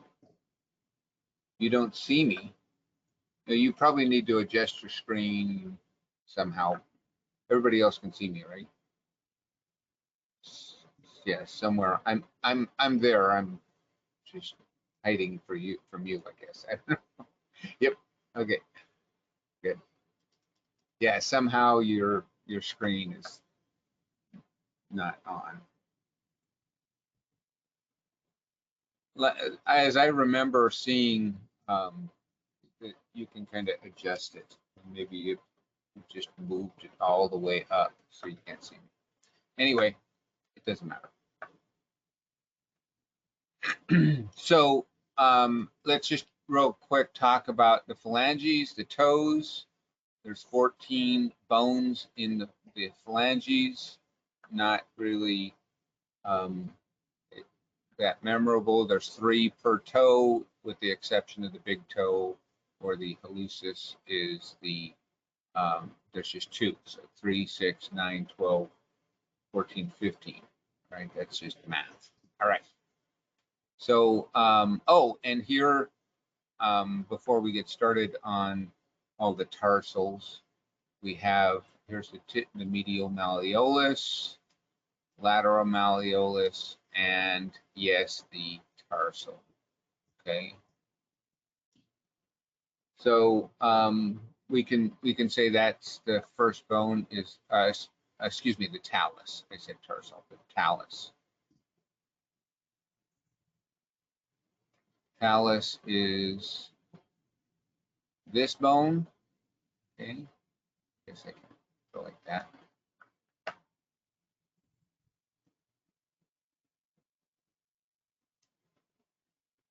Calcaneus, your heel bone.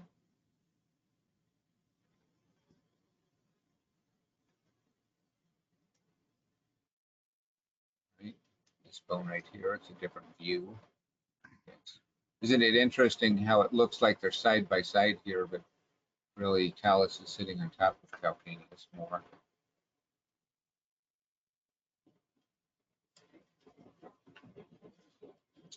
All right. And then navicular is right in front of that.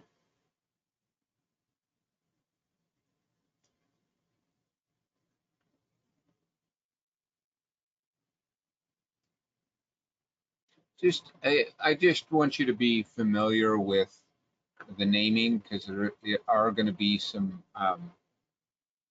muscles that come and attach to the foot, the tarsals specifically, and if you're more familiar with it. So here we start with the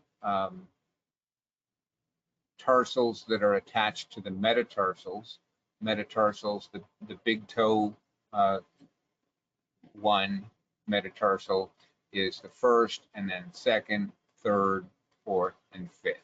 All right, just as a side note, those are the metatarsals. All right. So the one that's connected to that is the medial cuneiform. Okay, medial cuneiform, and this would be the most medial part of the foot. So it makes sense that it's the medial cuneiform. Okay, right? Then right next to it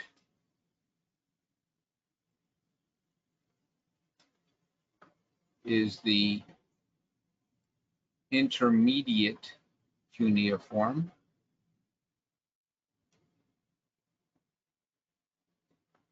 A medial, intermediate, and then next to that is the lateral cuneiform. Noting that the lateral cuneiform is not on the lateral side of the foot, it's just in relationship to the other cuneiforms, the most lateral cuneiform. Okay. I would say yes, the talus is on the top of the foot. Feeling, yeah. Mhm. So you can see the side view. The talus is right here. Navicular is kind of, I don't know. It depends on how you consider the top of the foot. Navicular is right at the top also, and so all of these are at the top. It's just the talus is making up part of the ankle joint, essentially. Okay, and so anyway, getting back to the cuneiforms, you get what I'm saying: medial, intermediate, lateral, and then the most lateral next to it is the cuboid, which is the last of the talus muscles, bones, muscles, and then gut to it. No problem. That's all. All right, that's it. That's all we need to know about the tarsals. Okay, so we're going to go into the muscles next. I'm going to show you a really quick video, kind of showing you an introduction to these what I call trail guide videos. It doesn't really talk about anything specific as far as a specific muscle, but it kind of tells you what he's talking about in each video I show, and how to basically work with muscles. So it's kind of interesting. It's a good introduction. So let me share that with you. Here it is.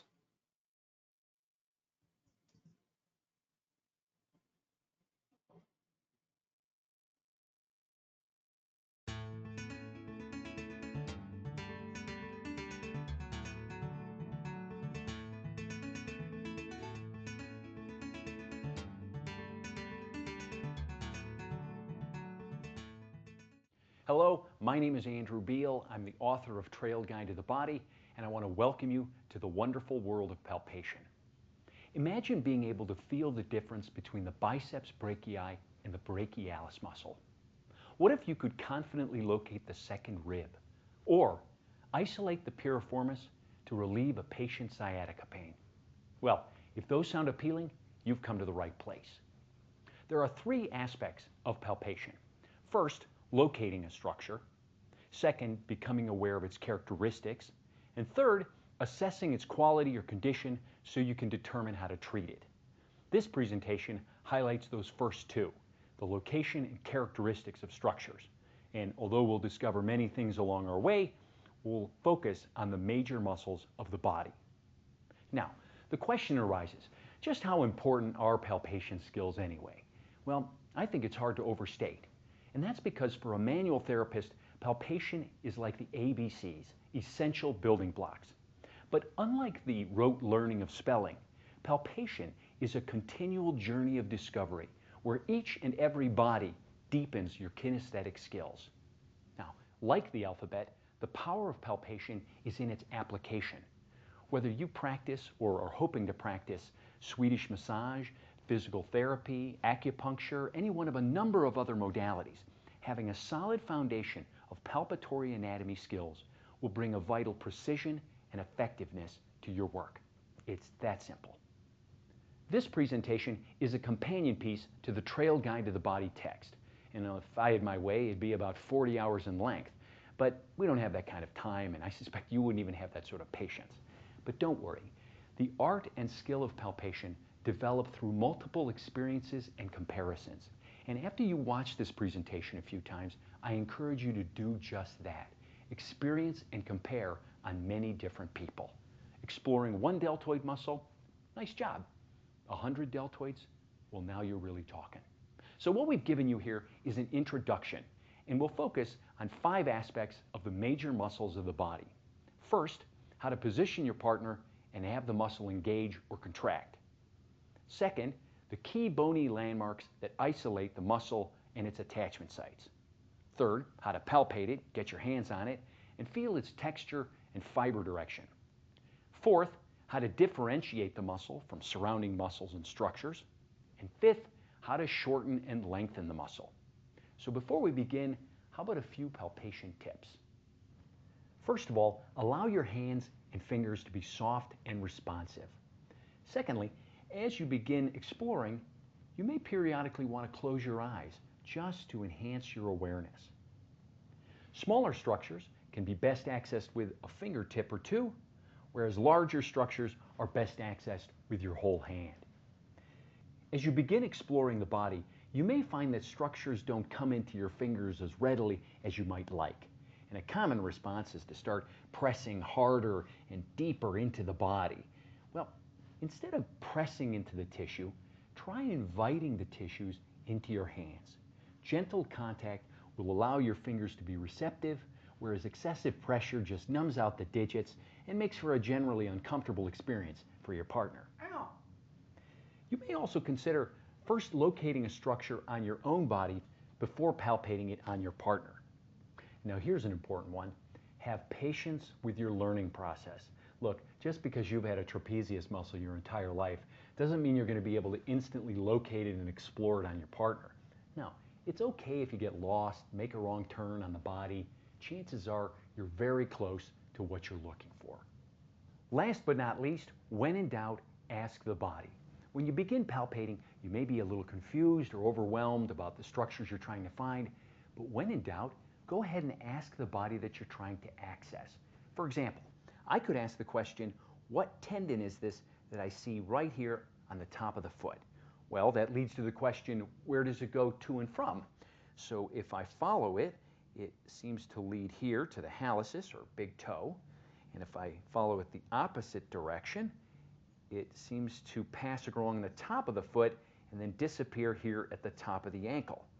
Okay, well, what if I ask my partner to flex his toes? Go ahead and curl your toes under. Does that do anything? Not really. And if you go ahead and extend your toes, go the other way, well, wow, now the tendon really becomes taut and very visible. And I've just deduced, just by asking those questions, that that tendon is the tendon of the extensor hallucis longus muscle. That's the long muscle that extends the hallucis, or big toe. So always remember that you're never alone. The body is just waiting to help you.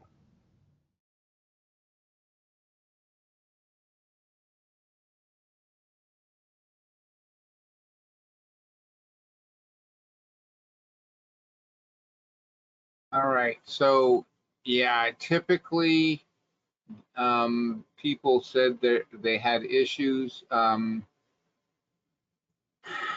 I think maybe now would be a good time for a break. And the people that had issues either viewing or hearing that, you might want to restart your GoToWebinar, and hopefully it'll help. Um, I really like these videos. This really didn't show anything. It was just kind of like I say, an introduction. And yeah, once again, it's Books of Discovery. Go to booksofdiscovery.com. You have to sign up for something. I forget what it is to get it anyway. Trail Guide to the Body. And once again, this, if you go to, whoa, and was the last page? A whole bunch of pages. If you go to see it, I don't know if you can see it, Books of Discovery. There it is. Books of Discovery. Is it backwards? Oh no. Go to booksofdiscovery.com and take a look and see. I forget. Anyway. All right. So let's take just a little break. We'll break until 9 o'clock and then get into the last part of it, the muscles. We've got glutes and lateral rotators to go. Okay, 9 o'clock. I'll write it down.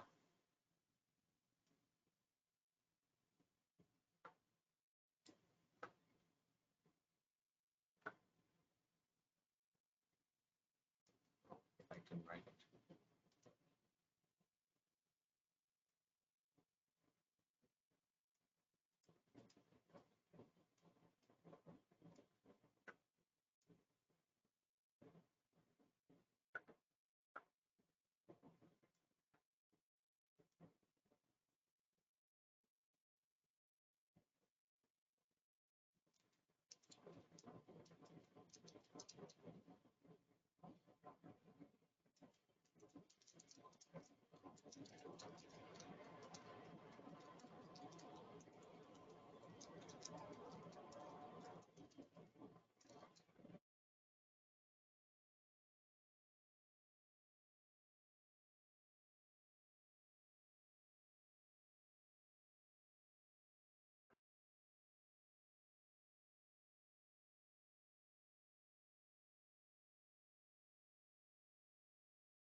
All right, everybody. I know I'm a little bit early, but I was just going through some old notes and noticed a quarter of all bones in the foot. There are 26 in each foot, over 8,000 nerves. So 26 bones, 33 joints, 10 tendons, 107 ligaments. It's an amazing structure. I think it's very interesting. Okay, so we're back from break. Yeah, 9 a.m., 9 p.m. Oh, I just wanted to say that, Rachel, I brought it to work, and this is my work cup now. So thank you so much. So sweet of you. All right. So, shout out to Rachel. All right. So I have the worksheet, structure worksheet up. I don't remember what page it is in the worksheet. Somebody can tell me. But anyway, it looks like this. Hopefully everybody has it printed out. And, oh, 47. Thank you. I knew somebody would have it. Anyway, I have mine numbered from 1 to, I don't know, are they numbered on there? They should be 1 to 10, I guess. And you're going to be, I'm going to be giving you the origin, insertion, and action of each muscle. We'll talk about the muscles. Let's see, structure. No, I'm going to close that one. We finished that. We finished the foot. And now here. Oh, we did the pelvis. We did the femur, tibia, fibula. Excuse me, I had a little snack. So, talking about the muscles that we're going to go over, okay?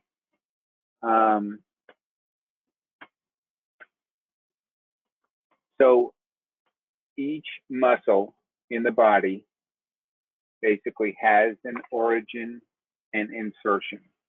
So, what does that mean? It goes from one place to another place, okay? The origin, where the muscle we consider starting, okay, is where it begins.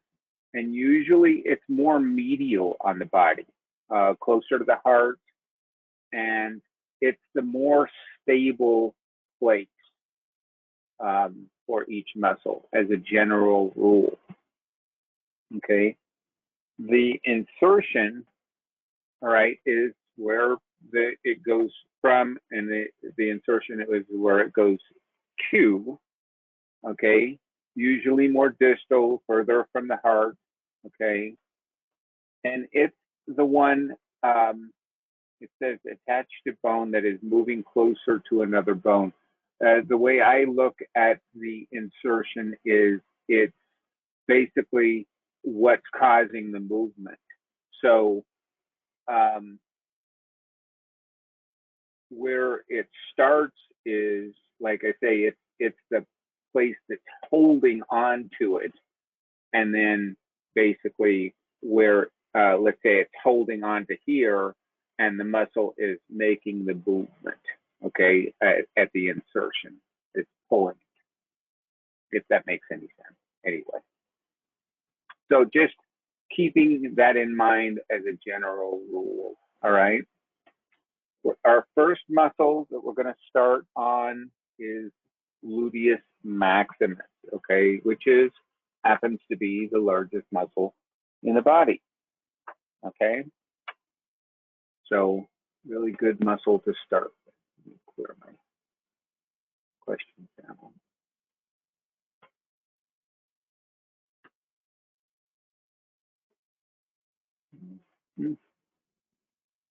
Seven more.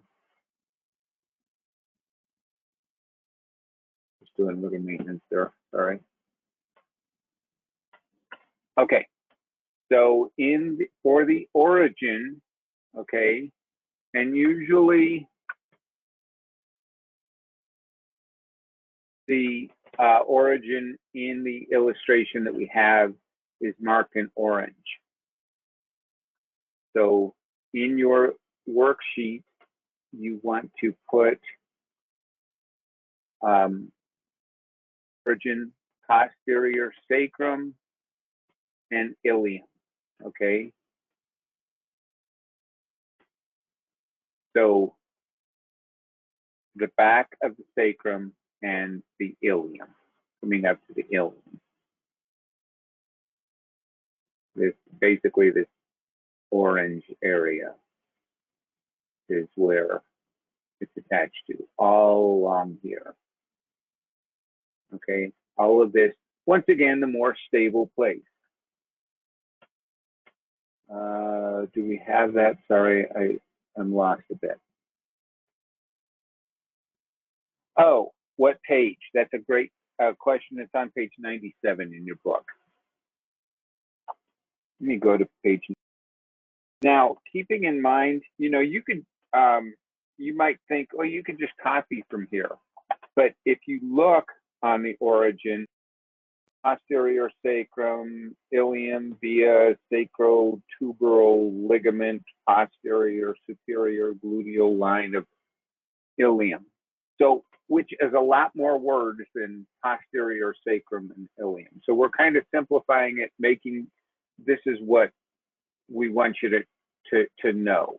Okay, so it's much easier if you just write down posterior sacrum and ilium and know that. All right. Same thing, gluteal tuberosity of the femur. So we just went over and talked about the gluteal tuberosity. Okay, this shows it right there in green. Okay, of the femur, as well as the iliotibial tract to the tibia. So it comes down and connects, goes all the way down to the tibia on the iliotibial tract. Okay.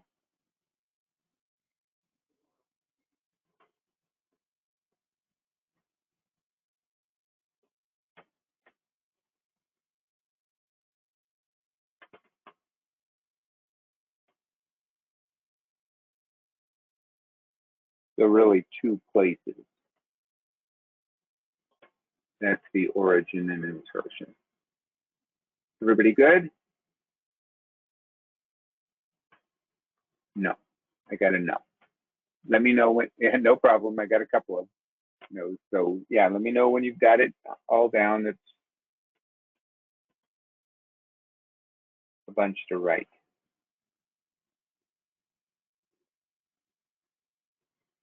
Some yeses also, so that's good.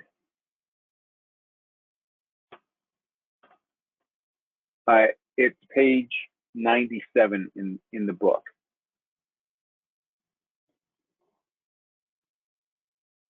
The N's and P's are nerves and where to palpate. Palpate buttocks between it, basically telling you how to do it. Also, it has a little inset box that is really some kind of fun facts, basically.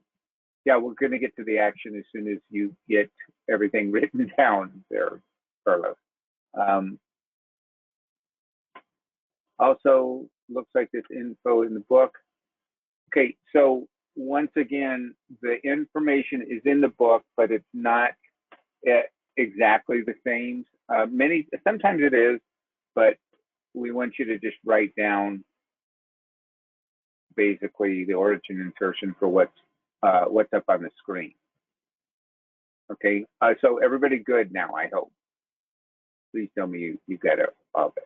All right, we're going to move on to the action. The action of gluteus maximus is extension of femur, also lateral rotation of extended hip.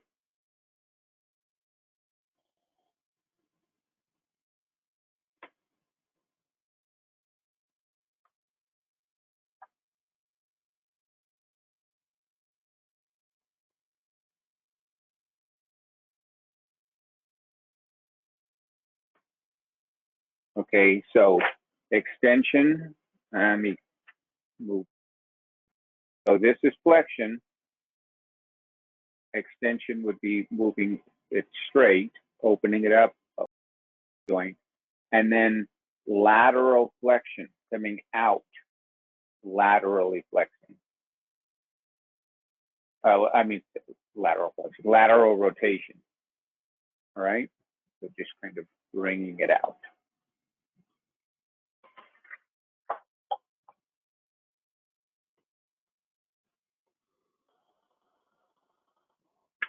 Did I move it back? I'm sorry.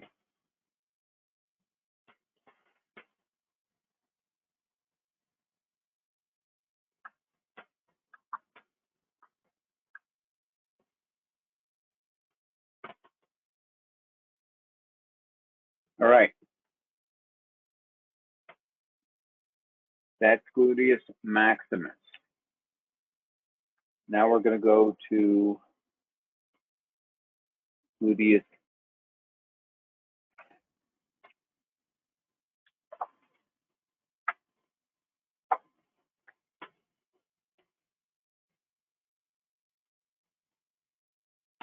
Okay, so this shows basically gluteus maximus cut away, gluteus medius, and also gluteus minimus, which we're going to get to in a little bit. Gluteus medius, the origin is the iliac crest, going out to the insertion, the greater trochanter of the femur.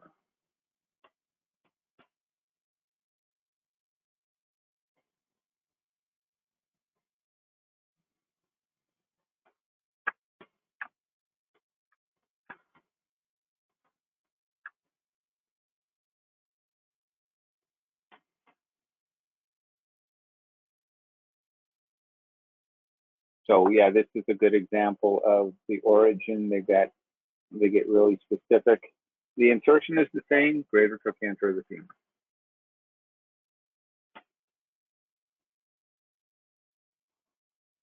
And the action of gluteus medius, abduction and medial rotation of the femur.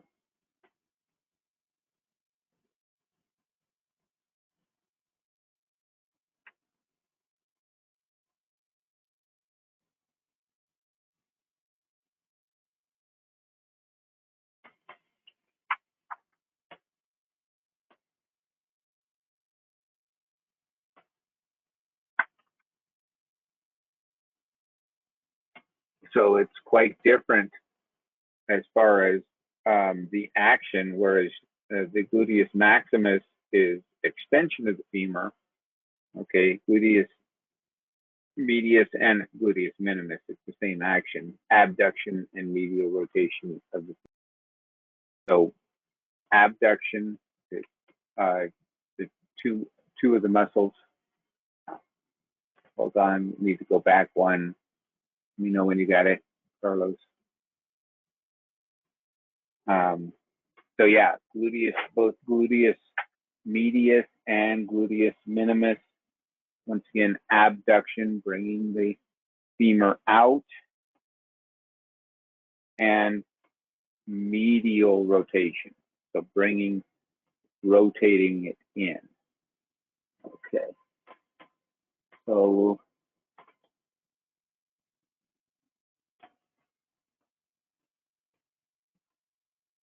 are we good with the actions of gluteus medius? Like I say, you can write the same action for gluteus minimus. It's the same thing.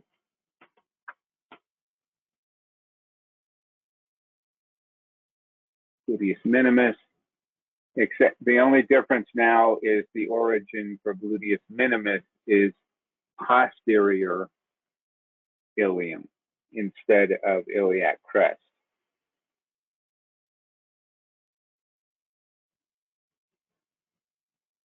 It's just, sorry, just underneath. It's medius.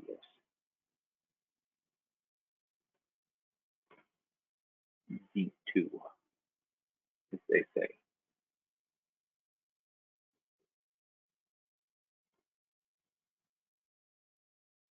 Okay, so I'm gonna share with you. Let me bring it up on the screen. I have it all ready to go, hopefully. Yeah. This program called Muscle Premium. And this shows basically, here's gluteus maximus there. Fade that. Actually, I'll hide it. Gluteus medius underneath of it. Hiding that. And there's little tiny old gluteus minimus. Okay.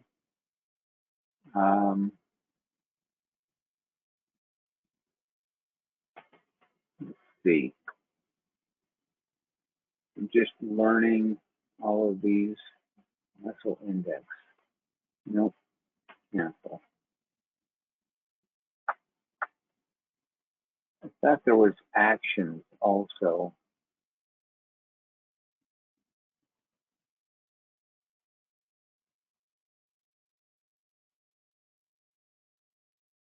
But I'm, give me 1 second. Actions, there we go. So if I scroll down and go to, for example, hip extension, it should be, see here, gluteus maximus is one of the muscles that extension, all right? And you can see that it's attached to the iliotibial tract, okay? Look at that. And hip abduction. Here, watch, it won't even show them. Whoops.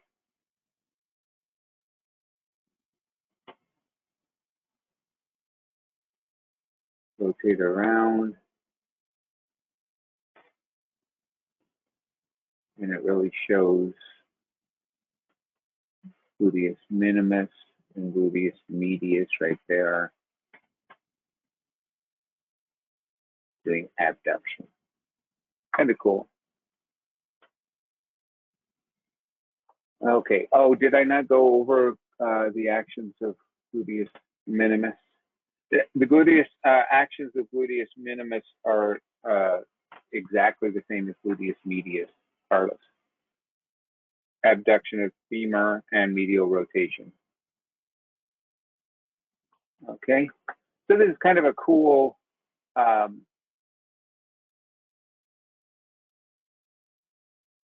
views.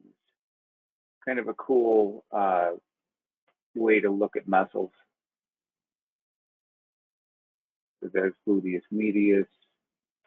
And also you can basically hide this and just show just the bones themselves. Okay. Ilium. There's the pubis and the ischium.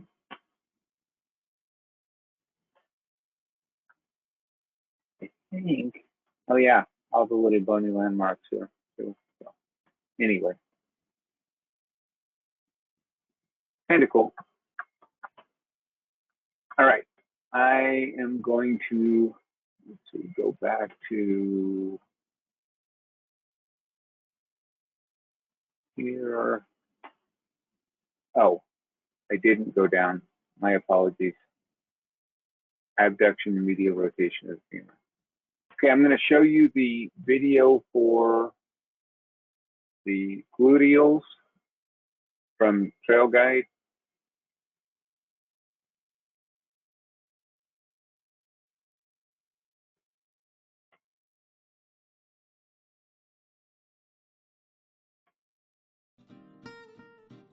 The three gluteal muscles are located in the buttock region, deep to the surrounding adipose tissue.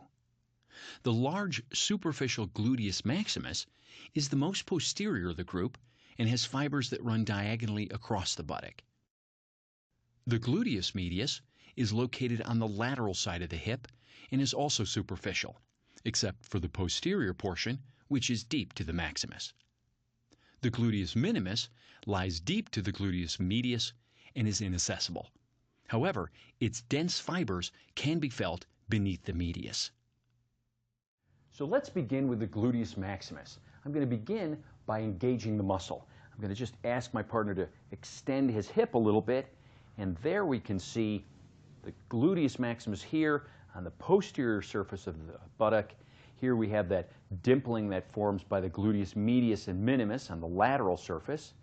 There's that gluteal fold. Here, of course, is the hamstrings that penetrate underneath the gluteus maximus to attach at that ischial tuberosity.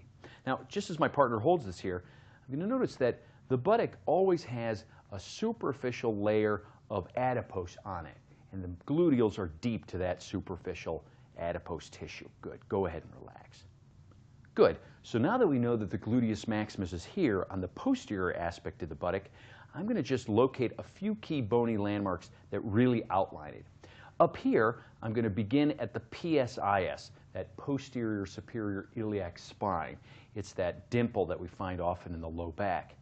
And from there, I'm going to just walk my fingers down along the edge of the sacrum, all the way to the coccyx right there. And that ridge from the coccyx all the way along the edge of the sacrum to the PSIS and continuing along that posterior iliac crest, that long line is going to be the one side of the gluteus maximus. Then the muscle descends at an angle to attach at the gluteal tuberosity. Now, how are we going to find that? Well, there on the side of the hip is the greater trochanter, that very prominent knob that I can find right here on the side of the hip.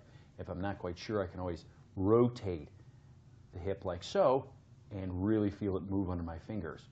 Well, I'm going to just walk my fingers distally on the posterior surface of that femur right about there, and that's going to be the area of the gluteal tuberosity. It's not like a big point or anything. It's just a region on the back of the femur. And then if I ask my partner to engage again, there we can even see all of that muscle tissue running right to there. Good, and go ahead and relax.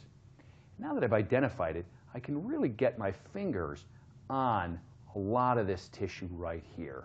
And all of that tissue that I'm grasping is going to be the gluteus maximus. I can even roll my fingers across the fibers like so. And finally, before we go to the gluteus medius and minimus, here's how you can shorten and lengthen the maximus. To shorten it, I can laterally rotate the hip, and to lengthen it, I can medially rotate it. So medially rotating the hip lengthens it, and laterally rotate shortens those fibers. Great. And now let's turn our partner sideline for the medius and the minimus. So now that my partner is sideline, I've got the top leg bolstered. I'm going to begin by engaging the gluteus medius and minimus. I'm going to ask my partner to just raise up his leg a little bit, abducting at the hip, and there we can see a nice example of where the gluteus medius sits on the lateral side of the hip. And then deep to the gluteus medius, there we can see the gluteus minimus. And here, my partner, I can see a bit of the TFL, the tensor fascia lata muscle, sitting right beside it. Great, go ahead and relax. Now, with that in mind, let's isolate some bony landmarks that really surround the gluteus medius and minimus. First, I'm going to find the PSIS. That's that dimple on the low back. And I'm going to walk my fingers along the iliac crest right here. And I'm going to follow it all the way to the ASIS. Now, the gluteus medius doesn't go all that way. It goes about 3/4 of the way along that iliac crest. But that C-shaped line right here, that's going to be one of the outlines for the gluteus medius and minimus. And then on the other end, as the fibers start here and then converge distally, they're going to attach at the greater trochanter of the femur. And that's that very prominent landmark we see right there on the side of the hip. So that's where all of our gluteus medius and minimus is going to be. And go ahead and contract again. Just kind of raise your leg up. Great. And there I can definitely feel all of that tissue really engage. And go ahead and relax. And with it now in a relaxed state, I can really set my fingers into the side of this hip and feel how those fibers again converge right down to that greater trochanter. Now, where's the minimus? The minimus is directly beneath the medius.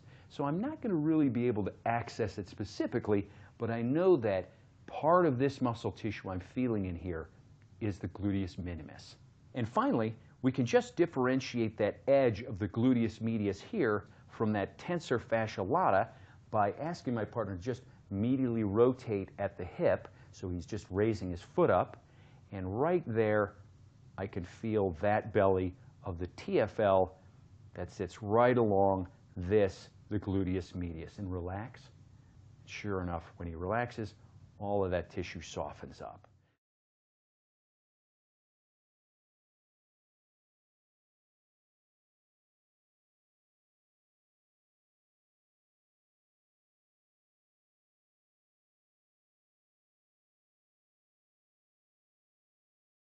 All right, yeah. There's always a couple of people that have issues with it.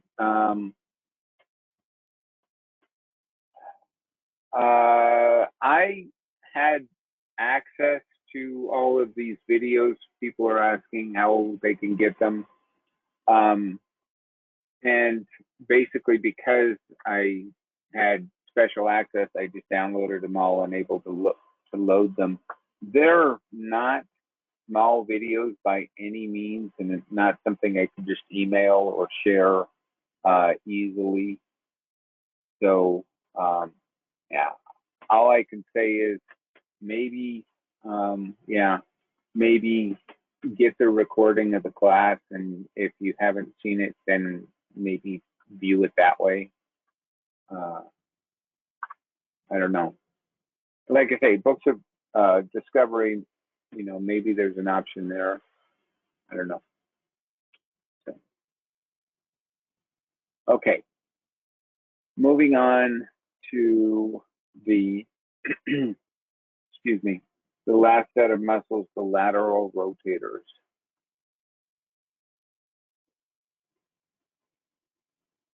So here is a good picture of basically showing just a lot of muscles. You got glutes, lateral rotators, and then psoas, which is another muscle that we'll go on later. Oops, sorry, I didn't need to go through. And you can kind of see here just so many different layers of muscles and all the complications of this area, just layer upon layer of muscle. The lateral rotators, I think a big reason why they're showing these is they're deep to the glutes. Some of them are easier accessible to palpate than others, but the main one that we're going to go over tonight is the piriformis.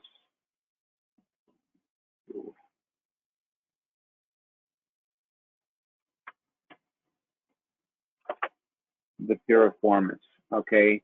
So this is all list showing all the lateral rotators. And by the way, you can put for, I think it's the rest of the page. Yeah, it is. It lists all of them: piriformis, gemellus superior, obturator internus, gemellus inferior, obturator externus, and quadratus femoris. This is page 101 for piriformis anyway. Now, all the rest of the lateral rotators, I'm guessing, are listed, yeah, on 101 also. Okay. But specifically, by the way, the actions are all lateral rotation of the femur. So that's kind of the definition of this group of muscles is it's the lateral rotator. So lateral rotation of the femur for all of these. The piriformis, the origin is the anterior sacrum to the greater trochanter of the femur. 101 in the book, if I didn't answer that already. And it's kind of interesting. This shows an illustration of the sciatic nerve.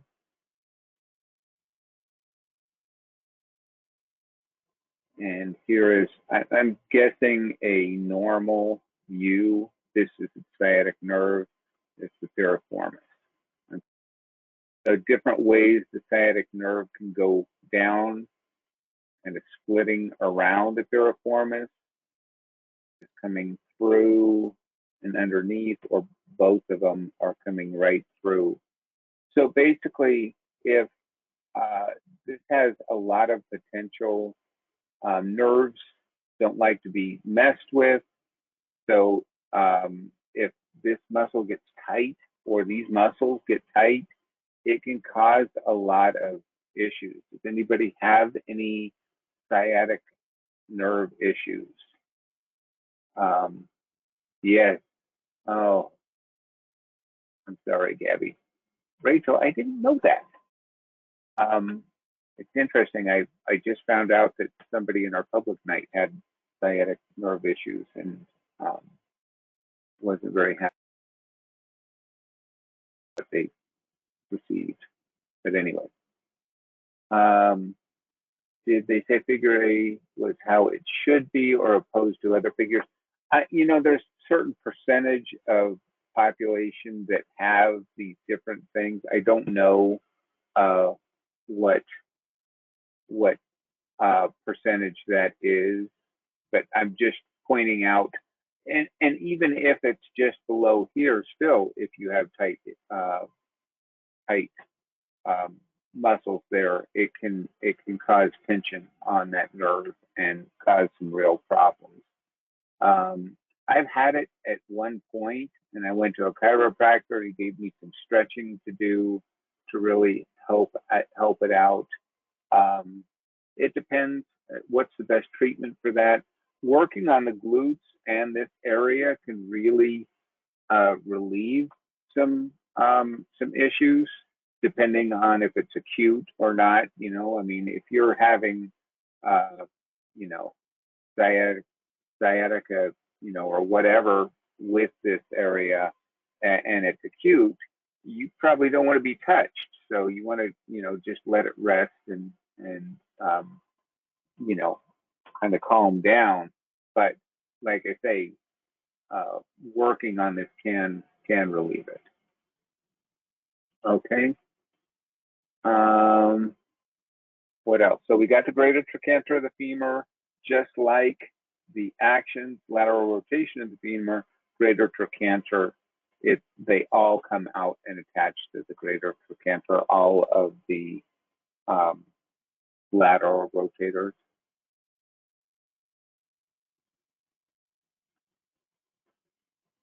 Oh, definitely past 9 o'clock now. So I don't mean to make anybody else yawn, hopefully, but it's getting late. We're almost done. Last half hour here. So. All right, and the lateral rotators. So here, this lists all the other lateral rotators. I'm going to say, let me go to the next slide. Let's say piriformis, origin, and action. I thought I did that.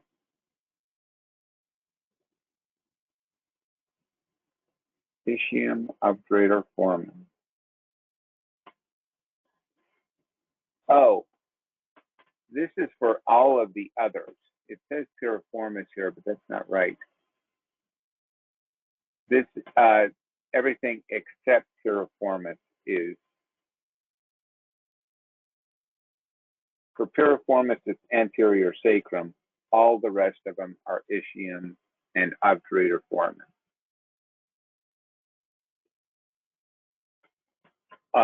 The next slide shows the action, but really the action is lateral rotation of the femur, Alexis.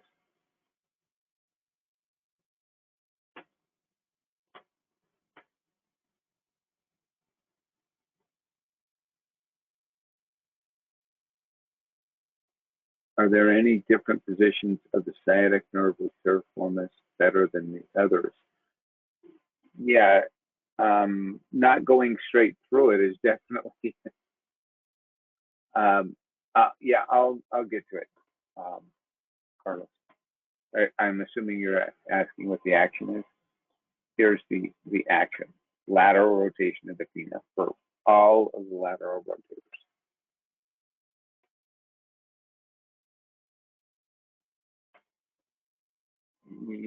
I'll go back. We'll go back and review. So all of the lateral rotators, piriformis, all the way down to the bottom of the page, is lateral rotation of the femur. Okay, we'll start at the action.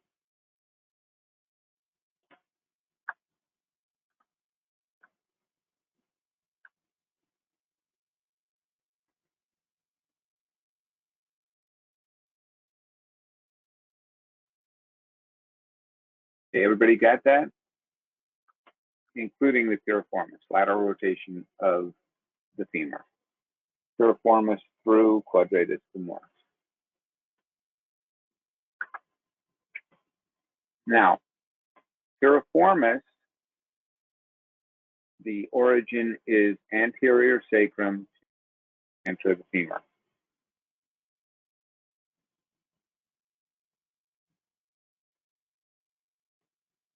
Okay. All of the other origins and insertions just put ischium and obturator foramen to the greater trochanter of the femur. It says piriformis here, but it's all except for piriformis.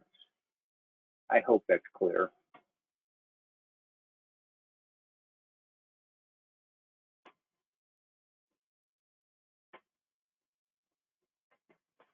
And basically, this is in general. If you look at the book, there's a lot. Each one is very specific, but we're just basically making it in general. Obturator foramen is once again that space, so it's coming through. So somebody asked me to repeat again. Piriformis is anterior sacrum, is the origin. Okay. All of the insertions for all of the lateral rotators is greater trochanter of the femur. All of the actions is lateral rotation of the femur. For all of them, from piriformis all the way down to quadratus femoris. With the exception of piriformis, you can put ischium and obturator foramen from gemellus superior to quadratus femoris. And I'm sorry that yeah, okay, perfect, okay. Hopefully everybody's clear on that. It's just a lot of muscles, basically. And it's not as specific as it's not worth it to be so specific on these, because they're just kind of grouped together. I feel like I need a break after that, but we're just going to power through. I want to show you the video of the lateral rotators. Now, here we go. And I apologize for the people that can't see it.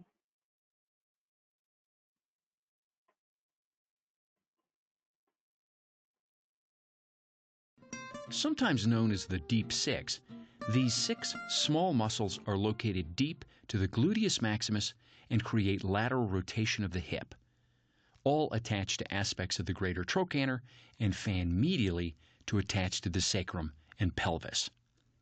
All of the lateral rotators are deep to the large sciatic nerve, except for the piriformis.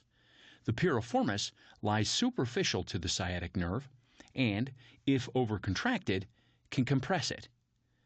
Nevertheless, the lateral rotators are accessible as a group, with the piriformis and quadratus femoris being the most discernible.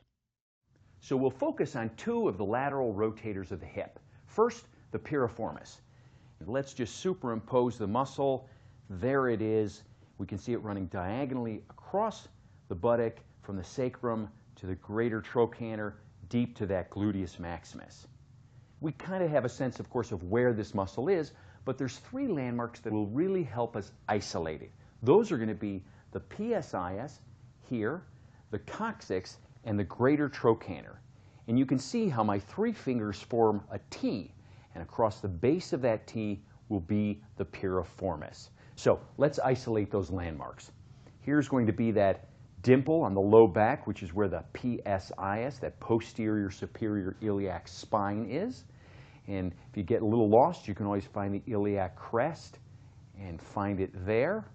And then from the PSIS, I can walk along the edge of the sacrum all the way down to the coccyx. But now let's stop for a second, because chances are you've never palpated your own coccyx, let alone your partner's. So let's take a moment to do that. If you stand on up, you can find the surface of your sacrum just here in between your buttocks.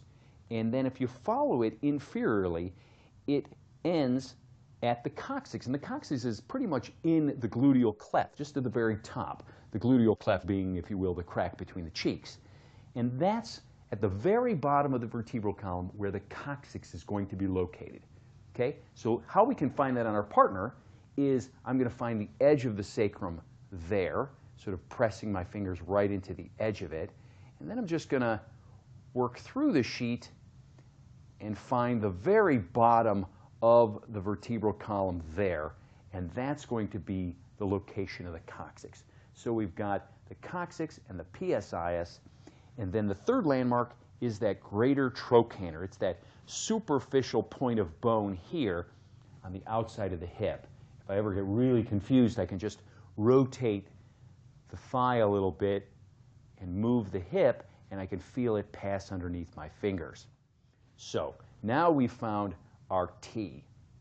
And right along that base is going to be the piriformis. So I'm going to just set my fingers just along that line and work them slowly through the adipose tissue of the buttock and the thick belly of the gluteus maximus. And there we can really feel that sort of 1 or 2 finger wide belly of the piriformis. And if I ask my partner to just try to laterally rotate his hip a little bit against my resistance, so he's going to try to go that way, and I'm going to give him some resistance. Go ahead.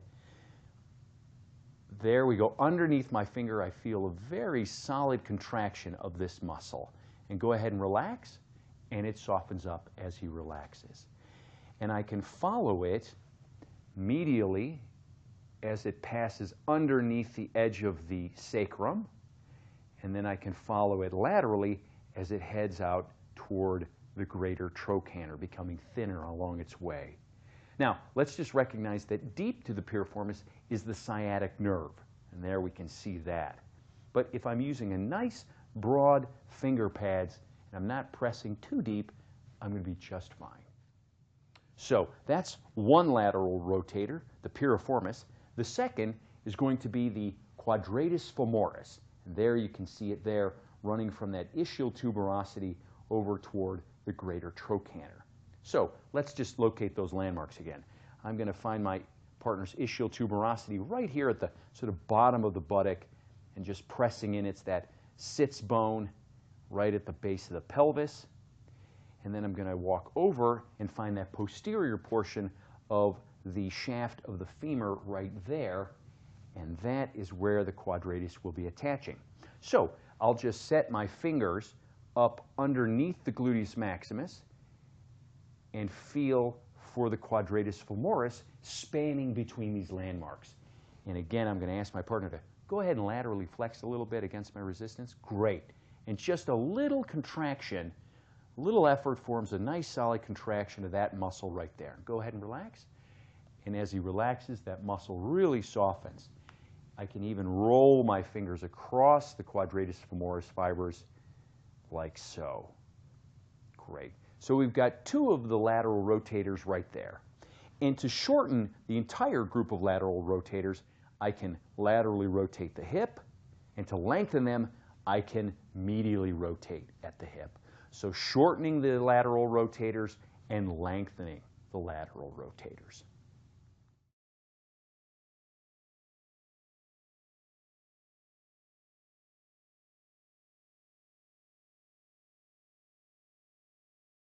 All right. I don't know. I really enjoy those videos. And I'm like I say, I'm sorry for the people that can't see them, but he goes over it really well, I think.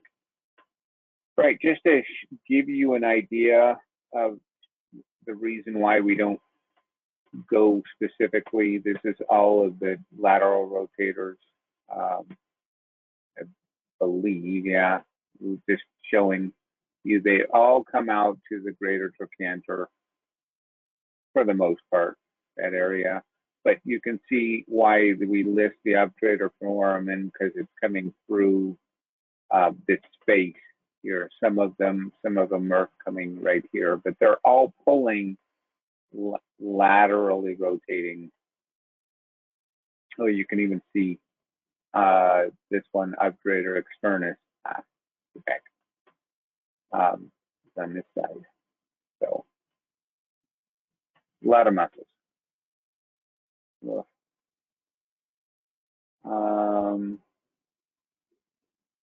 No, I never want to go there, and always try it. Anyway, all right. Let's see. The only other thing we can do, that's it as far as structure goes. We've got a few minutes left. Anybody have any questions or comments they'd like to share? Oops, sorry. I'm going to go there. I guess I could go to switch screens. Yeah, I like them also. Okay. Here.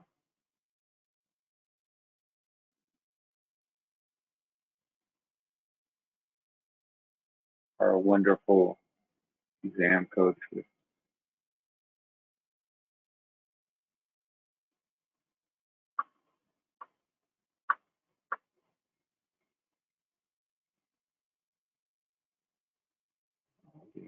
Sorry, I should have had this set up ahead of time.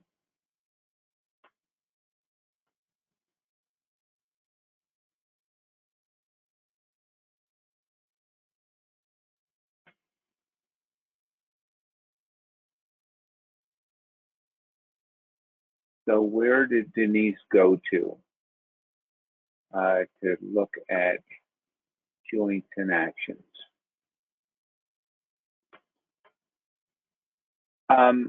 Okay, any suggestions on how to use exam codes? Once again, for our purposes, anatomy and physiology, kinesiology, and pathology are good study subjects because it looks at all the different systems that we're going over.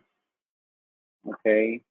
If you look at here, it's the integumentary system, which we're going to go over on Sunday, and all the other different systems.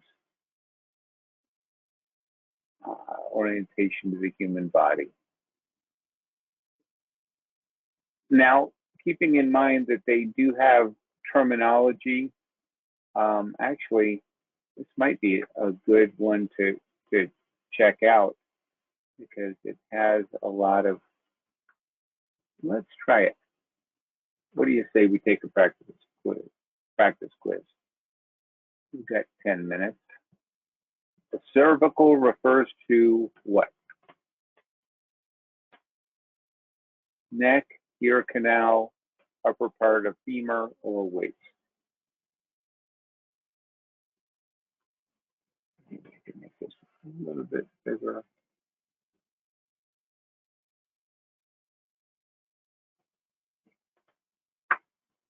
And most people have it, let's say neck.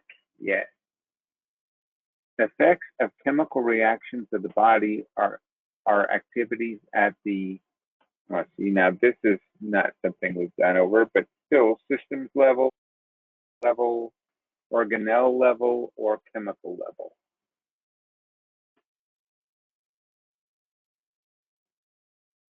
I think we start to talk about this fairly early on.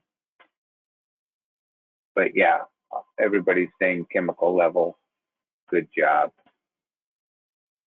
What is the basic functional unit of living things? Cella, motor unit, cell, or molecule?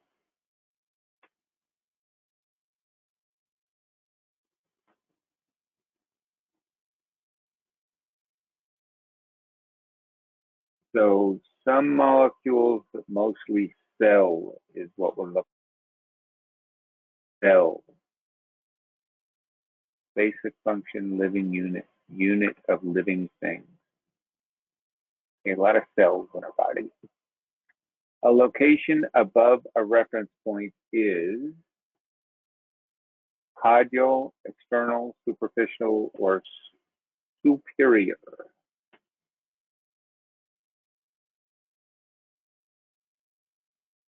You guys got this.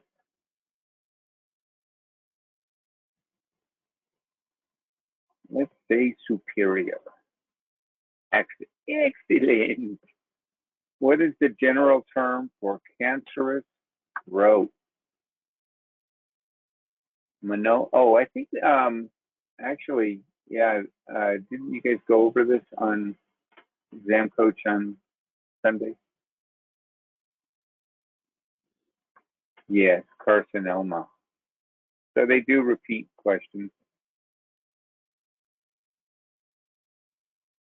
A muscle at or close to the surface of the body is said to be superficial, deep, lateral, or medial.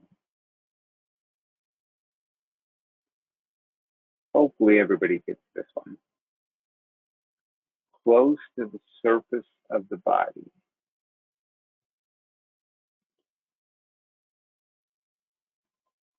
We are looking for superficial.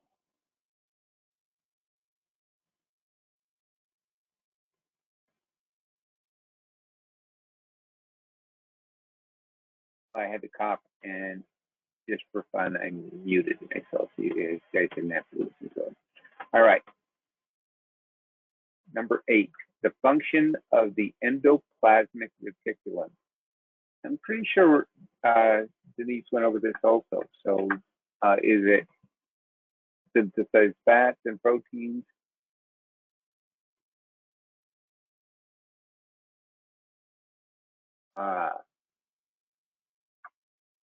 Yeah, we're gonna go with A. You know, if we answer all 10 correctly, we can go. If a treatment is likely to improve a specific condition, that treatment is said to be acute, indicated, contraindicated, or prognosed.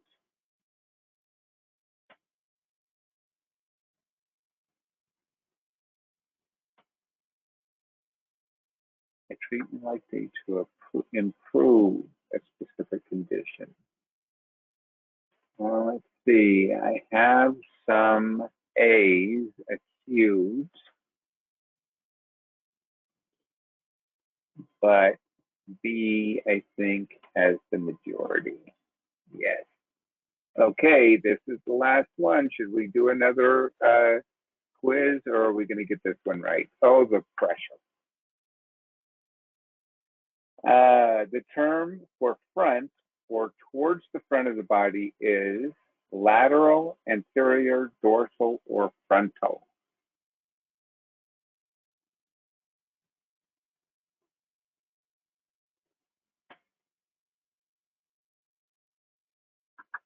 Definitely there are some frontals, but we don't want frontal. We want anterior. Anterior is the correct term here. Okay, good job. Look at that, everybody, 100%. All right, so once again, I have some homework. Please, please, please turn in your homework before 5 p.m. on Saturday. Thank you so much, everybody. Really good class. This was just the beginning. There'll be much time. So thank you so much, everybody. It was basically adduction and abduction. No abduction and adduction.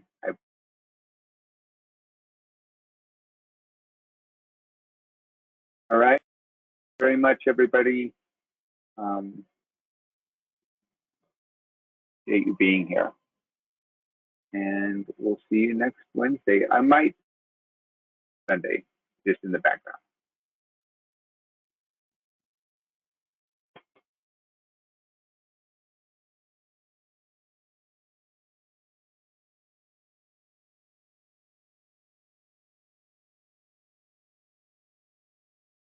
No problem. Take care, everybody.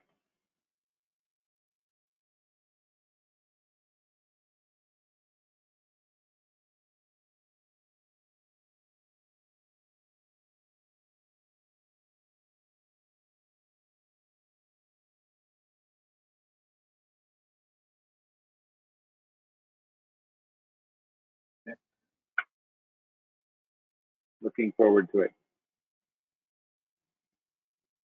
Thank you, Cecilia.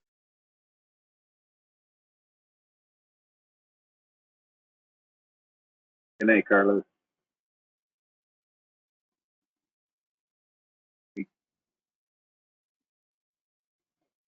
You are welcome.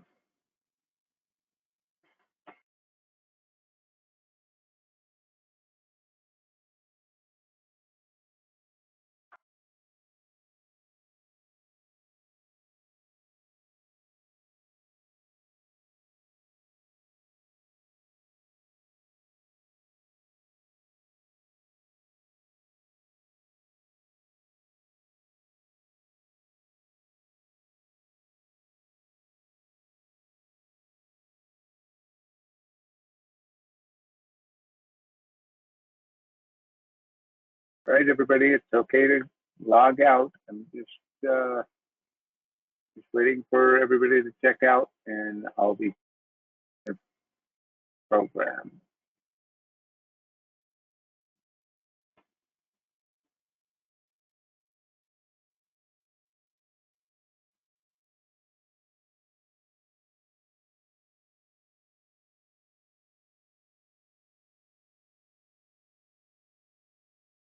Once again, I'm not sure where what chapter it's in. I know that there was some done in, oh, I don't know what chapter it is. I want to say cardiovascular, some of the answers. I thought I heard Denise say.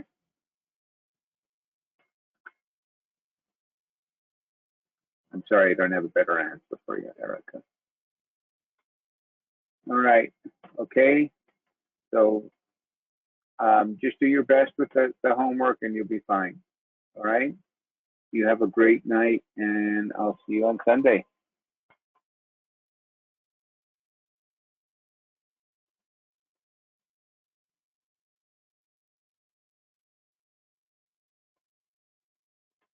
Any other questions?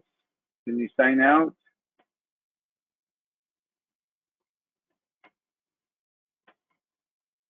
Good night.